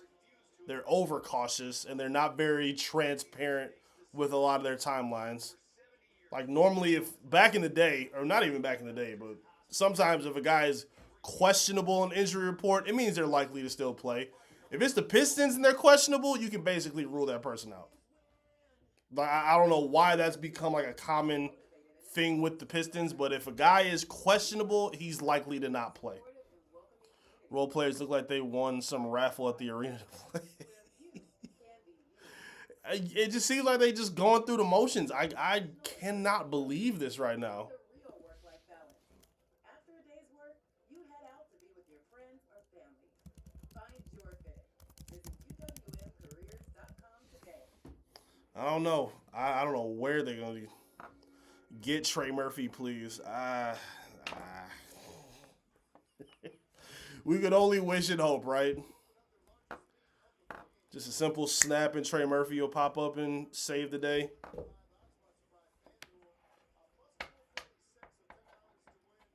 I swear, I was really looking forward to hearing that the Pistons were trying to be aggressive and adding a lot of pieces to make sure that they were ready by the postseason. Hearing Trajan Langdon kind of say that they were just okay with going through the motions and waiting and letting it still be an evaluation year and not want to rock the boat too much. That was kind of odd.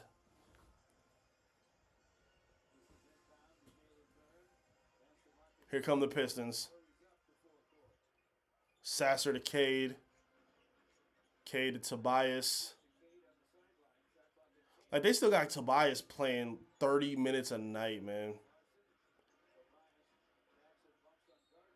Oh, good finish by Tobias. Very nice. Tobias should be at a point where you can maybe use him as a starter, but he should be playing like 20, 25 minutes. But they have to over-rely on him at this point. And still be one of their prominent primary scorers. Tobias knocks it down 69-82 or 59-82, excuse me. They're not even at the 60-minute point mark.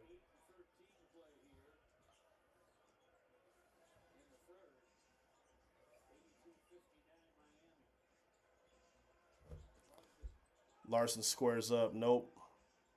Bam steps in for a jumper. Misses it. Misses bad.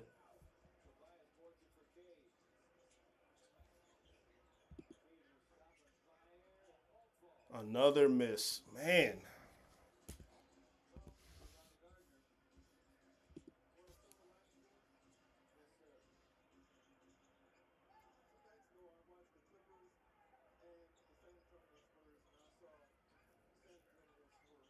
Sasser kicks it to Tobias. Tobias floats, looking for something. JD kicks to Sass. Sass to Cade for 3. Cade knocks down a triple. Cade doing all he can for this team right now.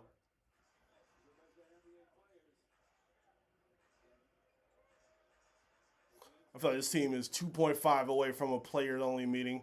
Up Tobias. Almost got a steal. Bam for 3 in the corner again. Misses it. But JD was out of bounds. Grabbed the ball. 20-point game. Miami gets it back.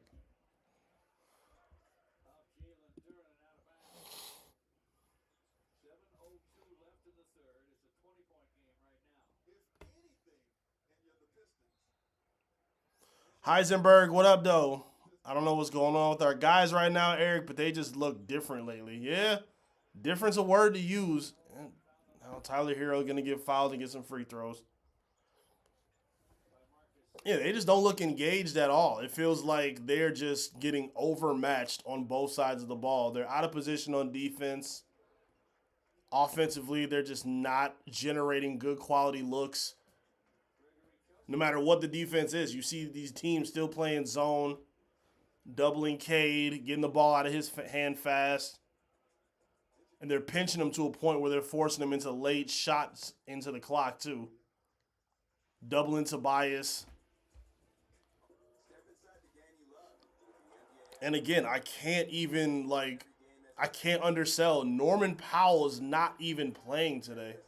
Norman Powell is their most dangerous scorer, and he lit them up last time they played the Pistons at LCA.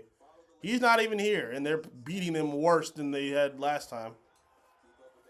Lethargic. Yep, that's the word. Lethargic is absolutely the word of what we're seeing right now.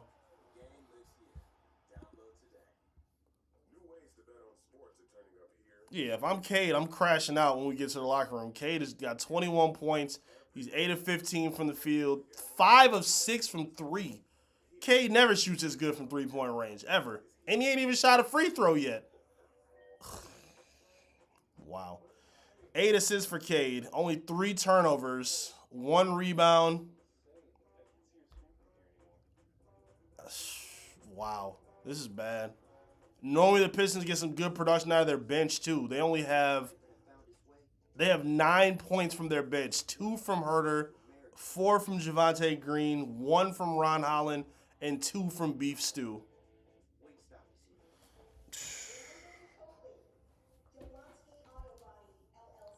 And they still getting smacked by 20. Right, no Norman Powell, no Andrew Wiggins, no Simone Fontecchio. I feel like I'm forgetting like 2 other names, but I don't know what's going on. You know, I don't know if y'all seen that video where the high school kids are talking about what Cade, or they're talking about Cade's high school team versus Chino Hills, the Montverde team versus Chino Hills, and they be like, "Oh, that's Cade in them, right?" This feels like a Cade in them type of night right now. This is what we're seeing. Like Cade is doing his thing. I feel like Jalen Duren is doing good offensively, but defensively he's been terrible today. Challenge. Pistons win the challenge. Looks like they're going to get the ball back. Well, I'm surprised. Sasser did get some wrist, but at that point of the shot, the ball is a part of the hand is a part of the ball. So I'm pretty surprised they gave him that.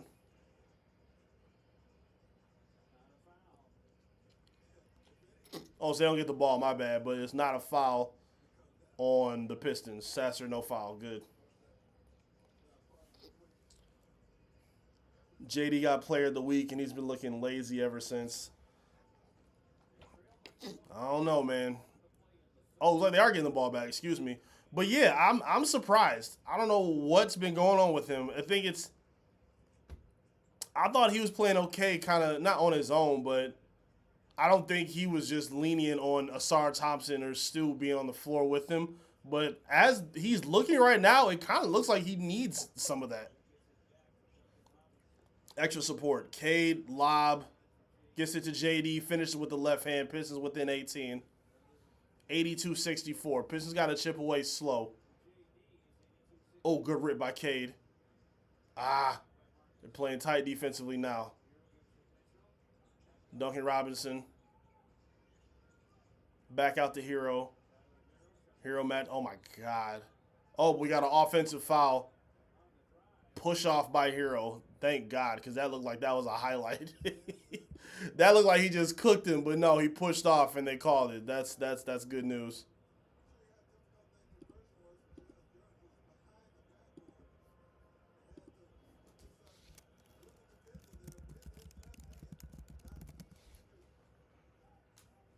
All right, let's see what they do. 20 point. This is 2026 where 20-point leads are not safe in the NBA. If you get hot from three, you play good defense, you got a chance. Sasser for three, misses it. Sasser, I feel like, been terrible offensively today. Yeah, 2 points for Sass.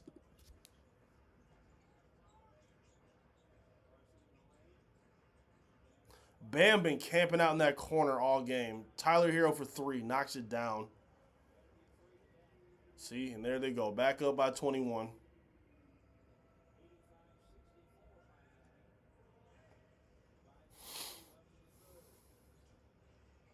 Cade dishes to Jalen Duren, finishes at the rim.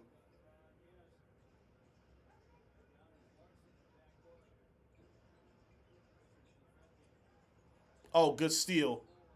Sasser lost the ball. Played the passing lane well, couldn't corral the loose ball. Here comes Beef Stew. I think he's checking in for Tobias. Jaquez coming in for Larson.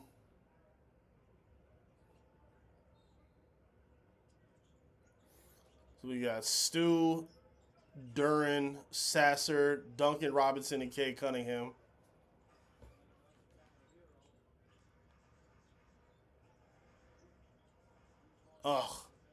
Missed by Bam, but they get the offensive board. 10 seconds left on the shot clock. Cade. Miami whips it over cross court. Foul on Jalen Duren. Pistons get goated in a lot of those bailout fouls, unfortunately.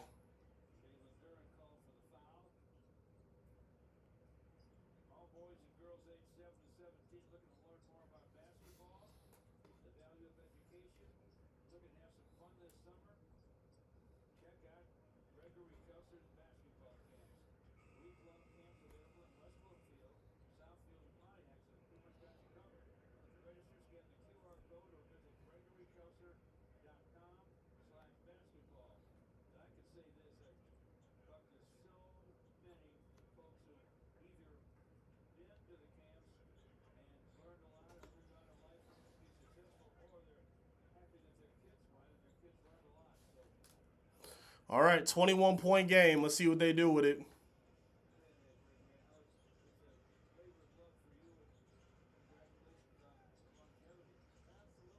Duncan Robinson skips by. Beef Stew had a look, pump faked it, didn't put it up. Cade for three, misses it.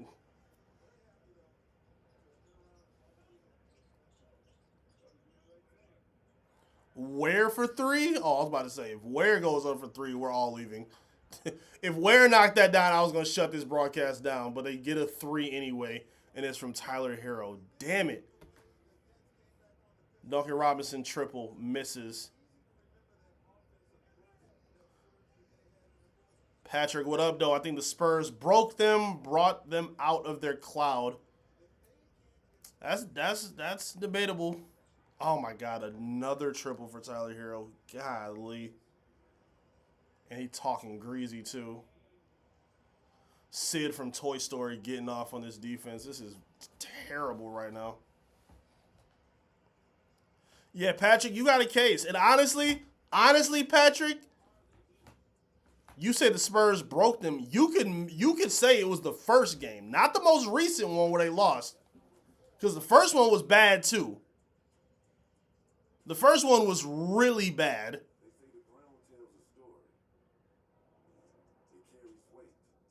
Well, they couldn't get anything going for Cade. He had a terrible shooting day. It wasn't a whole lot of help offensively, and then Wemby gets cooking in the fourth.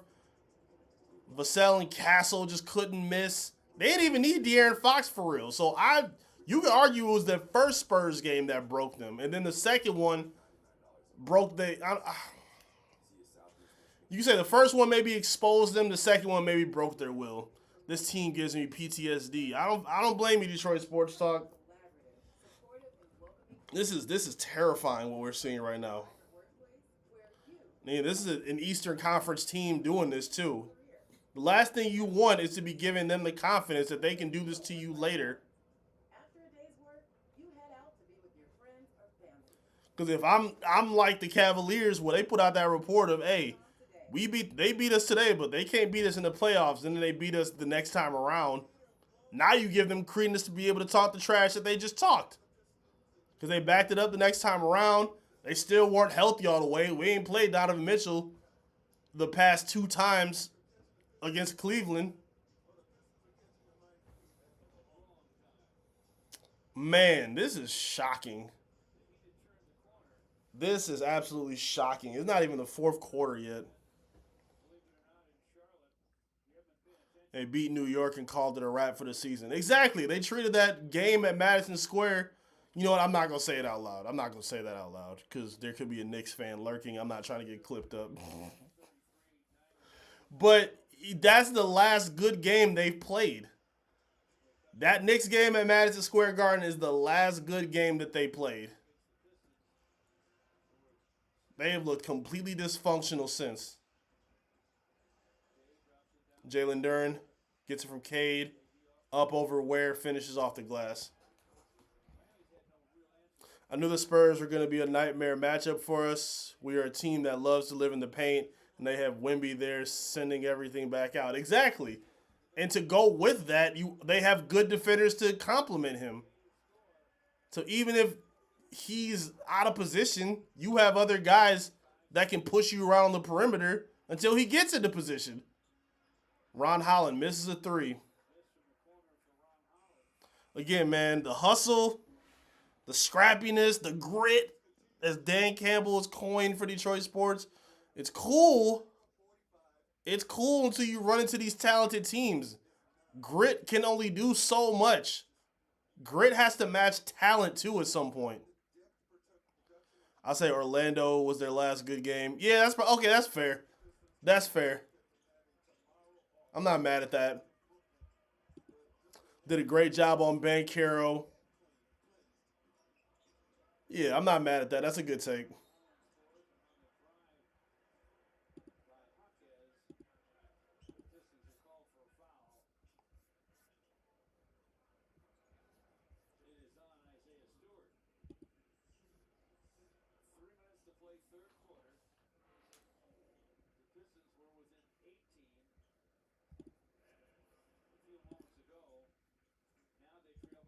Yeah, they were terrible for 3, but they locked in. I mean, I think they had a bad first half.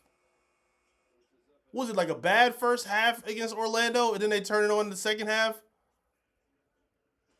Even Jamal Mosley, their coach, said it. They didn't make a lot of adjustments. They just played harder.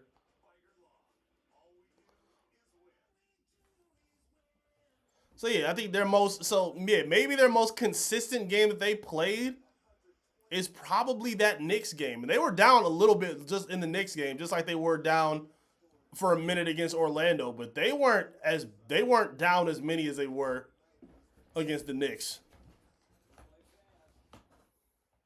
Be nice to have a shooter. Yeah, the best shooter right now has been Cade. Cade has been doing everything for this team thus far. And that's not good. 21 for Cade, 10 assists, 5 of 7 from 3. Duren has 24. He leads the Pistons in scoring. He only has 5 rebounds. That's terrible. You can't have that. Jalen Duren should be a walking double-double every single night. And defensively, he's been bad too. Beef Stew with a tip in. Very nice play by Beef Stew. And yeah, no one else is even, outside of Tobias with 9, nobody else is even close to double figures right now.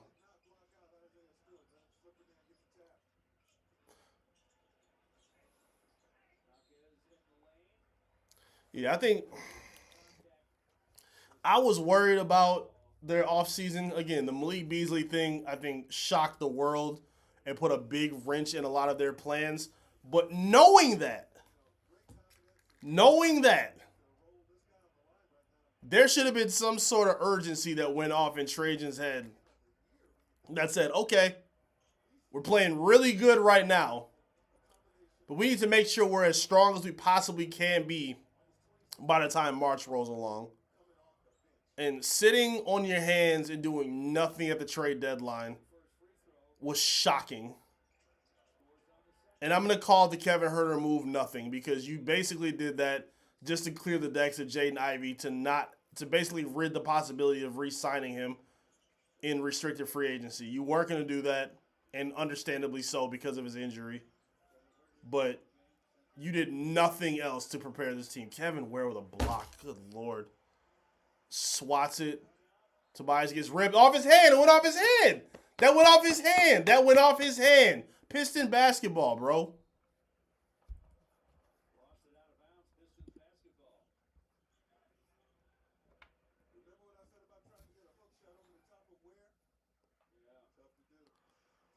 Oh, Detroit Pistons. Detroit Pistons saw it black it out. He went all caps. Get your beep together, Pistons. Because, damn, Boston is on our A, and there ain't no stopping. Yep. He teed off.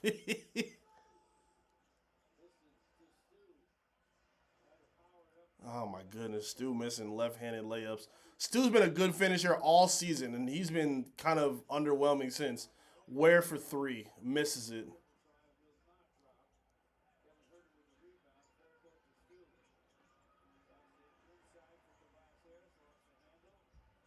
Oh, boy.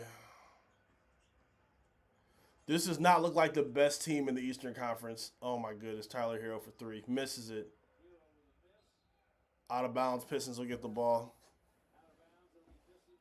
You joining Deuce's show today. It's time to have a meeting about these Pistons. I think I need to. I think I need to go on Deuce's show. I think I got to talk to Deuce. I think we gotta have some therapy with him and Sarah. Ron Holland puts it up.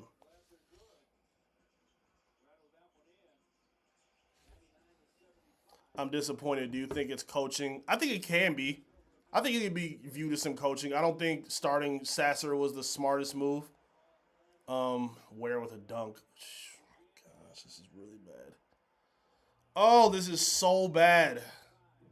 I think it's some coaching, but I think it's more of roster construction than anything. I just think Trajan was too comfortable with where they were. Dennis Jenkins triple. I think he overvalued what they were doing, because this is still a young and inexperienced team. Oh, my God, and a lob to Ware. This is still a young and an inexperienced team with new pieces. Again, you lost Beasley. You lost Tim Hardaway Jr. Jaden Ivey's gone, who's somebody that you... Ivey was actually a reason that you didn't get aggressive during the offseason outside of just Karis LeVert and Duncan Robinson. You thought, hey, he's an addition that's going to help us get back to what we need. And he was not. He was not. Ivey is too broken to be what he was his third year. Oh, good block by Stu. Here come the Pistons. 8 seconds left. Herter looking for space. Nothing. Tobias for three. Misses it. Goodness gracious. This is really bad, y'all. I'm not finna hold you. Yes, I think more than anything, this is just teams being more prepared for what the Pistons have to offer. Again, you have one dynamic scorer, and I think that's the only team, especially in a playoff setting. Who else in the league has just one scoring star that's a threat? Outside the Pistons. Let me take a look in a glance. Celtics, they got multiple. Knicks got multiple. Cavs got multiple. Toronto has multiple. Magic with Franz Wagner healthy have multiple. Miami has Norman Powell and Tyler Hero, so they have multiple. 76ers have Embiid and Maxey. They have multiple. Atlanta's had Jalen Johnson and Nikhil Alexander-Walker been playing really well. They have multiple. Charlotte has multiple. That's the whole playoff seeding out the East. Everybody except the Pistons has multiple dynamic level scores.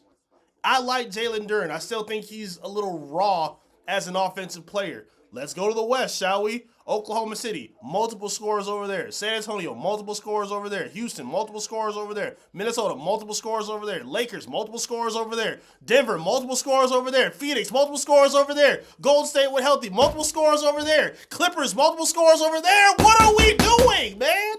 Oh, I'm frustrated looking at this now. I'm mad looking at this now. Oh my gosh, man. See, that's bad. That's really bad. That just made me really upset, man. You have to know that you're not going to be, it's not enough to just have one dude. And again, I like Jalen Duren, but a good majority of his production offensively comes from dirty work off the glass or opportunities set up by Cade Cunningham. I don't think he's that clean of a dribbler and a ball handler that he can be a guy that can go give you 20 a night even without your best player next to him. Like, he's not that kind of guy yet. Ron Holland's not there. Asar's not there. Tobias is getting older. He's not that guy anymore. He can give you some 20-point nights, but they're not consistent. Like, teams are not game planning to stop, or the teams are not losing sleep on how to game plan for Tobias Harris. Man.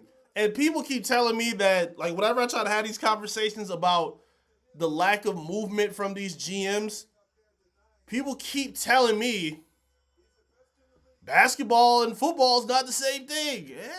It's not that different, man. It's truly not that different. When you have a championship window, you go for it. You don't wait and chill and stay complacent with what you have because you want to wait and see what you got. No. Nah, bro. If Tobias Harris is your number 2, you have a problem. If Duncan Robinson is your 3rd best scorer, you have a problem. Sometimes you're number 2. Jaquez, another triple.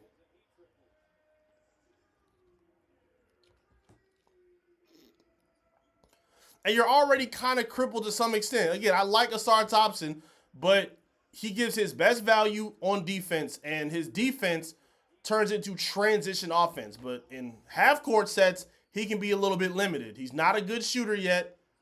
He's still learning to be a consistent creator. Good block by Stu. Javonte Green. No foul? Oh, he got swapped. Okay. Man.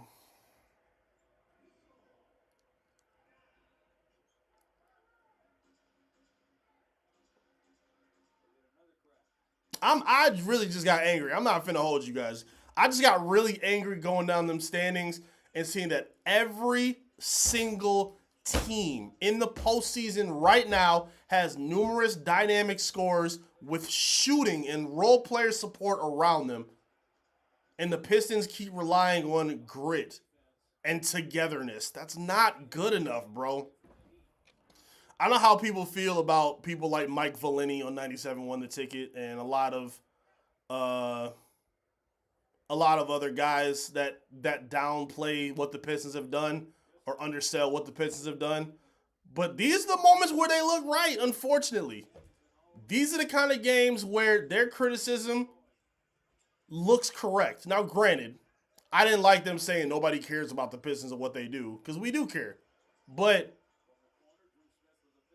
these kind of things make it hard to keep that investment intact. That care of investment intact. Like, this is not good at all. Trajan Holmes, you stupid. Tobias is sadly still the closest Piston. Yeah, exactly. If Tobias Harris is your number 2, you keep, like, Trajan keeps calling him a safety blanket. That's cool, bro. A safety blanket don't mean that he got to be your number 2 guy.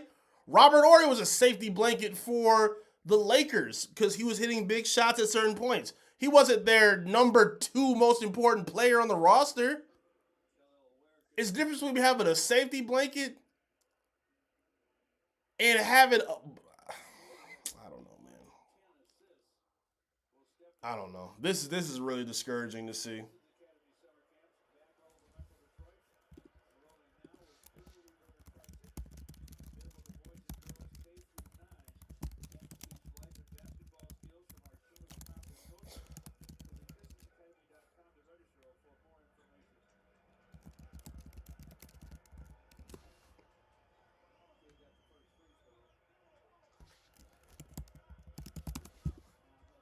This is crazy.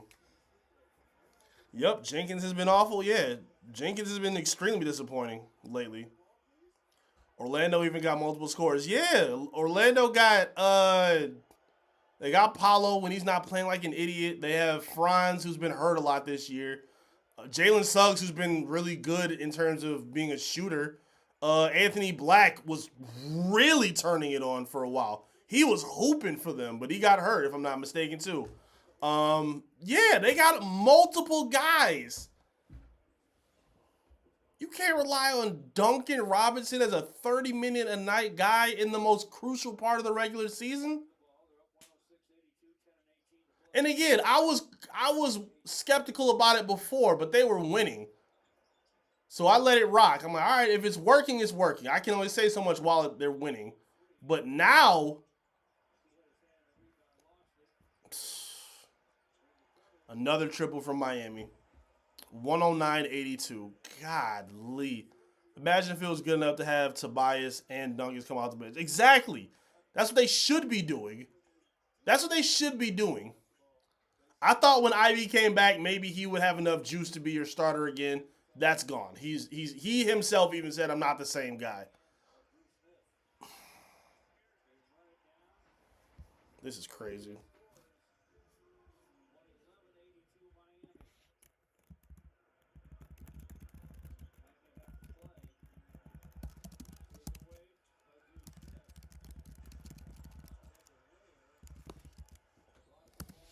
This is crazy.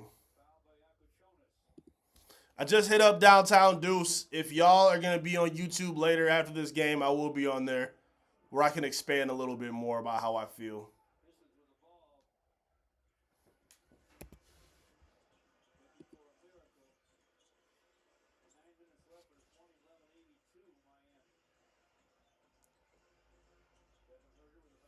I'm pretty sure we're going to talk about if this is just a blip or a trend, or if this is close to what they could actually be come the postseason. And y'all, I got to be honest with you. I'm trying to be fair because they have been playing good until this point. But these problems are not going to go away. They're not, again, I don't think they're in a Sar Thompson fix away from being in good shape. K with another nice triple.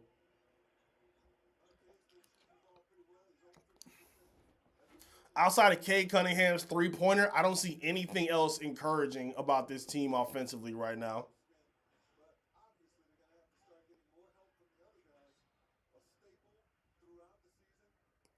Yeah, Kurt, stay off Twitter, bro. It's going to be ugly over there. I got to fight the war. I'll fight the war for us. Don't worry. I ain't going to let no Knicks fans go crazy. They just got mollywopped by the Lakers. I ain't trying to hear nothing from them. And you still beat their ass 3 times, so you do have that over them. That's fine. I blame Cole Anthony and casinos for the departure of Ivy. Beasley. Yeah, Cole Anthony took a star away from this team. I'll say it. Cole Anthony took a star away from this team. I think Ivy was heading into a star-level player. Cade, good pass to Stu. Stu with another miss at the rim. Taps it in, though. Oh, Eric Spoelstra pissed. Yeah, Stu, get over there, bro. Stop. You're down damn near 30. You cannot be trying to fight and talk trash right now. Sit down, bro. Please. Please. Please don't embarrass yourself. Please. Come on, brother.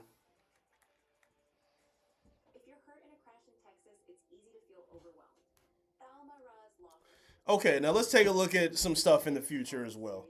Because, again, this is supposed to be... The Nets are the Nets. You were supposed to beat the Nets. In Miami, I thought was a beatable team, but they're coming out flat right now. The Pistons don't have the easiest stretch of games looking up from here. I mean, they have some that you would think that they could be better, but the Nets on Tuesday... Sixers on Thursday, which will probably be without Tyrese Maxey. Back-to-back against Memphis on Friday. Then on Sunday, they got Toronto. They don't have a lot of rest in between any of the games. All these games are like 1-game gaps. So you got Toronto on Sunday, that Sunday. Tuesday, Washington. Thursday, Washington again. Back-to-back against the Warriors on that Friday.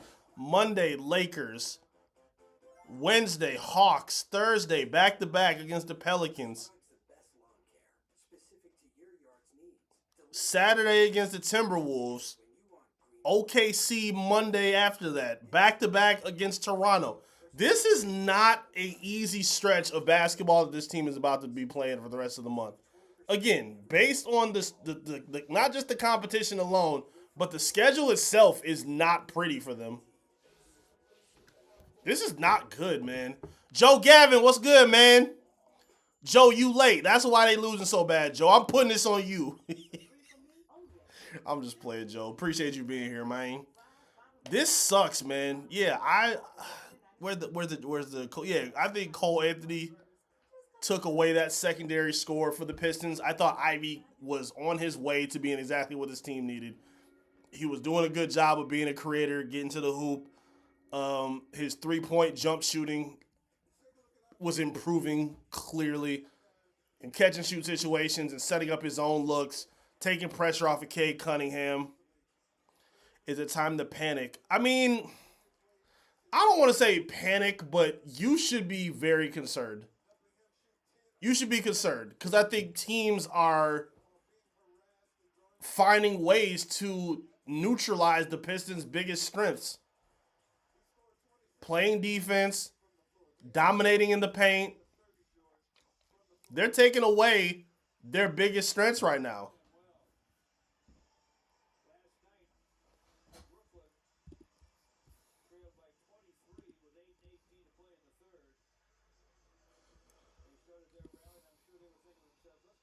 Let's see, yeah, Pistons are 8-29 from 3.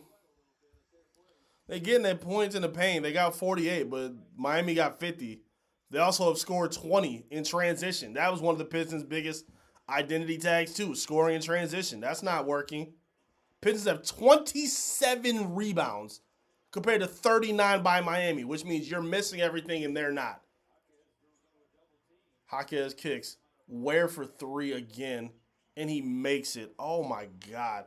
Ware has been a better shooter for this team than damn near anybody else except for Cade Cunningham in terms of shooting.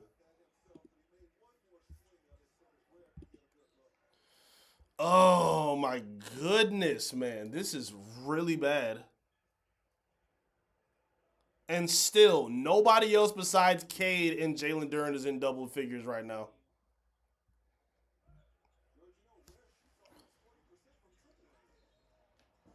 Pistons have been having to over-rely on guys to play bigger roles than they should be for the past several years.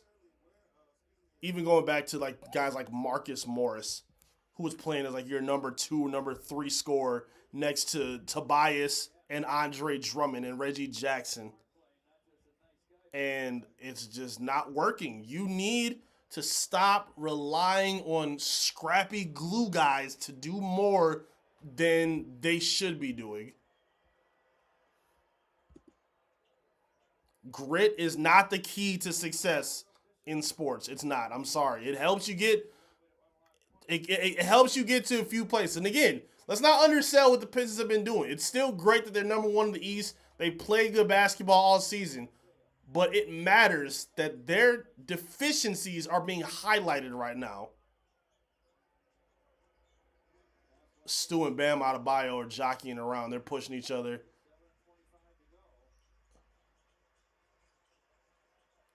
Cade is guarding Ware. Cade is guarding a 7-footer. Bam. Fade away over Duncan Robinson. Missed it. Beef stew rebound. Foul.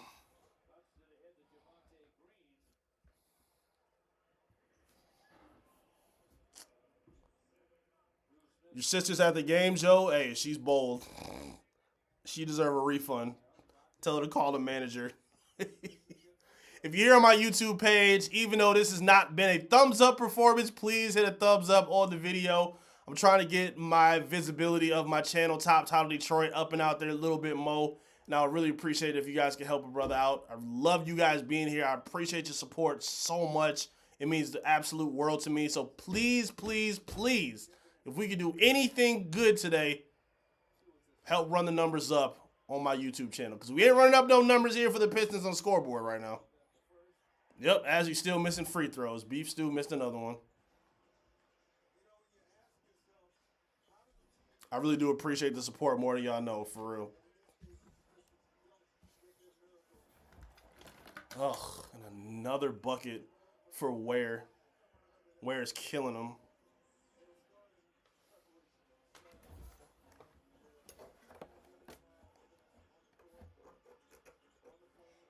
Oh, Beef Stew went for a dunk and got swatted out. Oh my God, this is really bad. And then even the break the glass guys that they tried to get to. Like, they tried to get Chaz in the game. He didn't really do much. We didn't see any Paul Reed.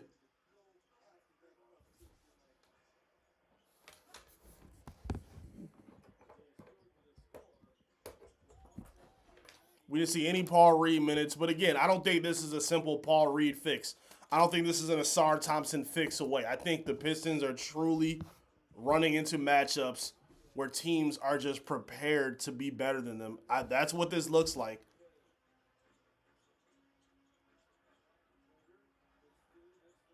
Stu for three, knocks it down.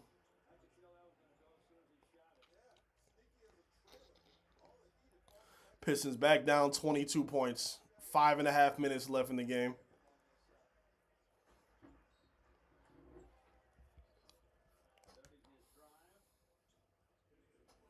K got sick. Yeah, it's crazy wasting 6 3-pointers by Cade Cunningham because he don't shoot like this normally. So him to still be doing his thing and show improvements in an area where he's been struggling his whole career and you still getting waxed by 22 points is very discouraging. Now here comes Paul Reed. Now we're getting Paul Reed minutes.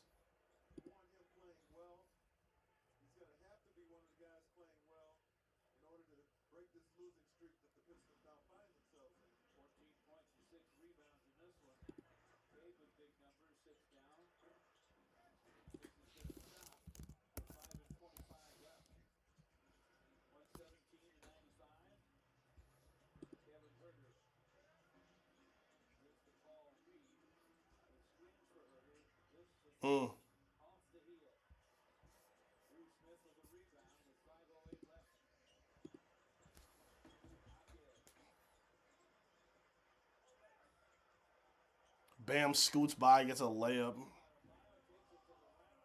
I think Asar hard carries the defense at times like K does the offense, but otherwise I agree it's bigger issues. Yeah, this is way bigger than just Asar on his own because they've been a streaky offensive team basically all season long.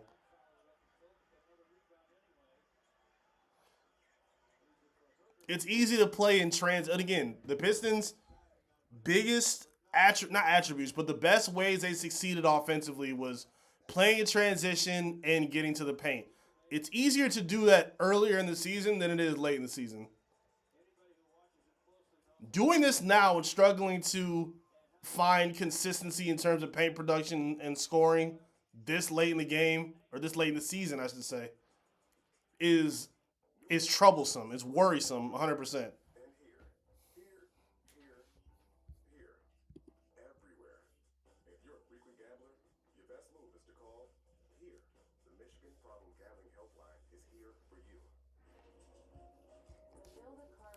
We're just a try-hard team at the end of the day, play fundamentally, and we're cooked. Exactly. Like, it has to be more than being – and, again, I hate giving Mike Valeni credit on this, but that's what he always says. He said the Pistons' biggest positive on the team is you try hard. And he's right. This is a team that tries hard, but you also need game breakers that can just go F some stuff up. I want to cuss right now, but I can't.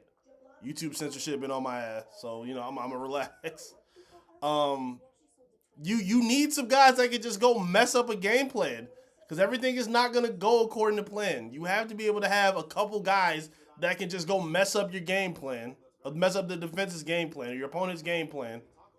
They don't have that. They have Cade, and we've already seen that when Cade does not have proper help around him, the team can suffer, and that's been the case basically all 5 years he's been here.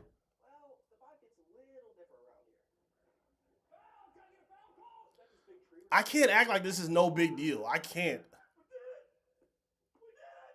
Because, yes, I love what they've done, up until this point in the regular season, but trending down like this, knowing that they're not going to be fixed with a player that's, on the bench or just not healthy, I think teams are just kind of game planning on how to beat you now.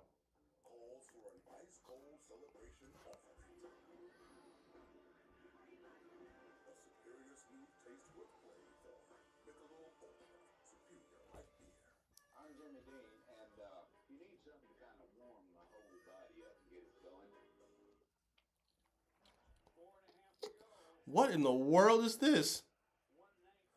Is that supposed to be Jalen Hurts or Bam Adebayo? I don't know what that is. That was creepy.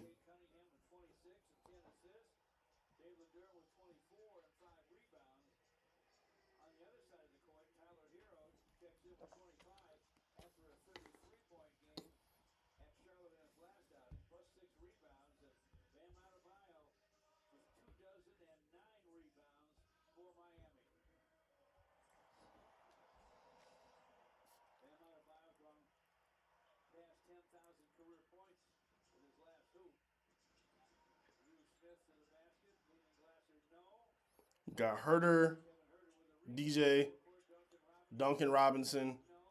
Bobby Clintman's in the game with Paul Reed. Yep, that's the five. Dennis Jenkins, Duncan Robinson, Paul Reed, Bobby Clintman, and Kevin Herter. Oh, man. Just under 4 minutes left to go, y'all. Appreciate y'all toughing this out with me. You could have been giving up a while ago, but you guys are still here. You guys are still amazing. The numbers keep growing here on these channels and on these watches, and that means the absolute world to me. Us content creators are trying to... Oh, good block by Paul Reed. Chaz Lanier just checked in too, and Bobby just turned the ball over. Oh, terrible alley-oop. What was that? Us content creators are trying to create platforms and spaces for Detroit sports that you guys can be proud of, man. And for you guys to be supporting the way you have been, it means everything to us, for real. Being able to be in spaces with guys like Downtown Deuce, Brandon Dent, Detroit Kool-Aid, Sean Murphy, Pistons Talk, Czar. Like, there's a lot of great content creators that do awesome work here.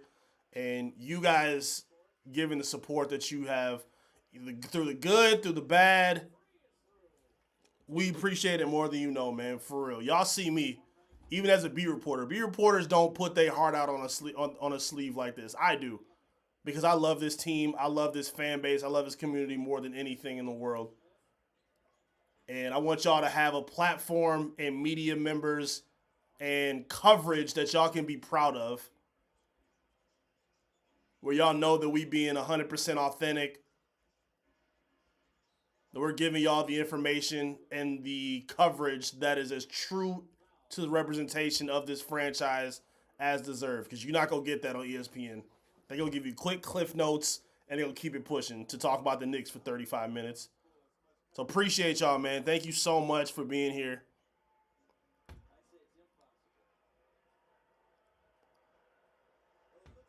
Dose of Dion. Yeah, I know Dose of Dion, for sure.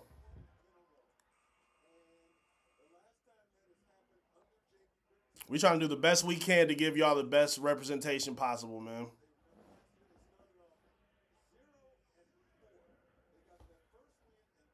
Make sure y'all check into Downtown Deuce's show. I will be on there for the post game as soon as this is over. I don't know if I'm going to be on the whole time, but I'm going to come pop in for a little bit. I will have a write-up as well on clutchpoints.com. Waiting for the quotes of JB Biggerstaff. JB should be fired up. He should have a fiery review about how bad this game was. And I'll be sure to cover that on clutchpoints.com. So make sure y'all tap in and get ready for that. Feel free to add me on social media as well, at I am Eric Vincent on Twitter, Instagram. You can search my name on Facebook if you're on Facebook. Feel free to add me on there. I try to be as engaged as I can with the community. A lot of reporters and a lot of media members don't like to talk to people within the community, and I think that's whack. I like talking to y'all, man. I appreciate engaging with y'all, and I want us to be locked in for sure. So feel free to add me on social media, because we're going to have a lot to talk about until we get to the postseason. This March is very important. Again, it's not a lot of rest, but it's some tough competition that's coming up that the Pistons need to be ready for. And we're going to have to dive into a lot of it. Other than Cade, when was the last time the Pistons have developed a player? And I don't even want to count Cade because he was a first pick. He was supposed to be good. Yeah, I mean, that's fair. Going down the timeline of their draft picks from Killian, he was a bust. Sadiq was cool. I think Sadiq tried doing too much in his development. Like, he was a good shooter, and while he tried to do more things like pass and create and generate as a isolation player, he lost his ability to shoot, which was a huge problem for the Pistons because they still needed shooting. And then the absolute criminal trade of not. I didn't mind them trading him. I just hated who they traded him for.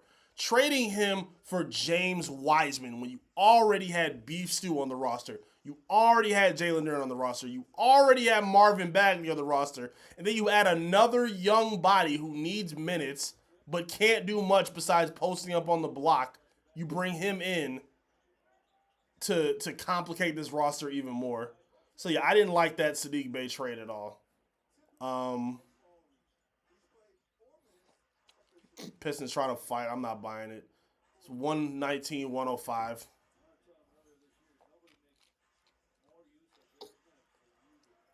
So, yeah, feel free to head over to Downtown Deuces channel. Lock in. I'll be over there in the post game. Damn right, Heisenberg. Some good therapy.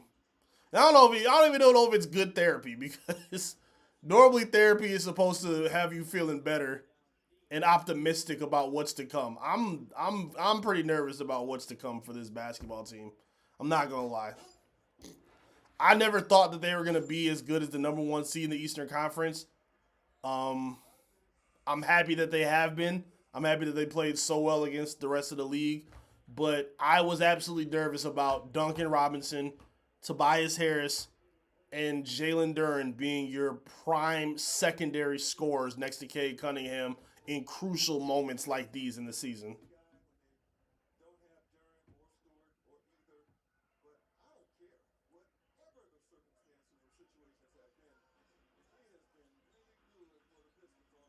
Oh, Greg Kelsey giving some love to Paul Reed. Bobby Clinton for 3, and he makes it. Oh, my goodness. An 11-point game. So now the score is going to look a lot better than what actually happened today because this is not an 11-point game at all. Pistons get some defensive intensity. Misses it. Oh, good block by B-Ball Paul. And they get a foul.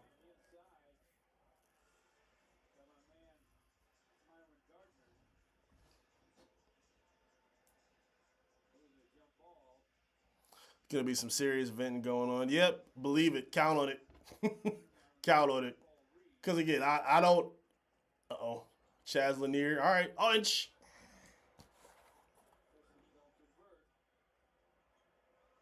Chaz had a wide open layup and missed it. All right, you guys.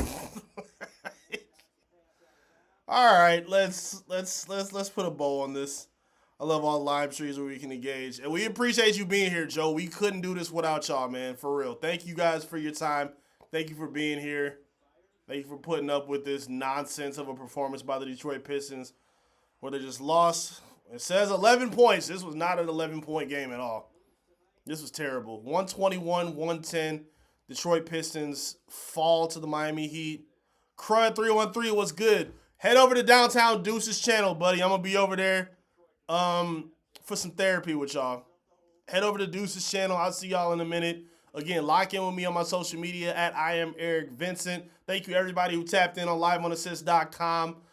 Be on the lookout for my write-up as well on clutchpoints.com. Please like the video on my YouTube channel as well and subscribe if you haven't already. I'm trying to get close to 600 subscribers by the end of April, or by the beginning of April, by the end of March, beginning of April. Please help run them numbers up. I appreciate your support more than you know. It's free, and it means the world to me, so I appreciate y'all, man. I will see y'all soon. The Pistons will be back in action very soon. Again, they don't have a lot of rest in between these games, so they're going to have to get their head on straight very soon. Back against the Brooklyn Nets on the road on Tuesday, so we will be back here on Tuesday. Thank you all for being here. I appreciate, love y'all so much. Until then, we out. Peace.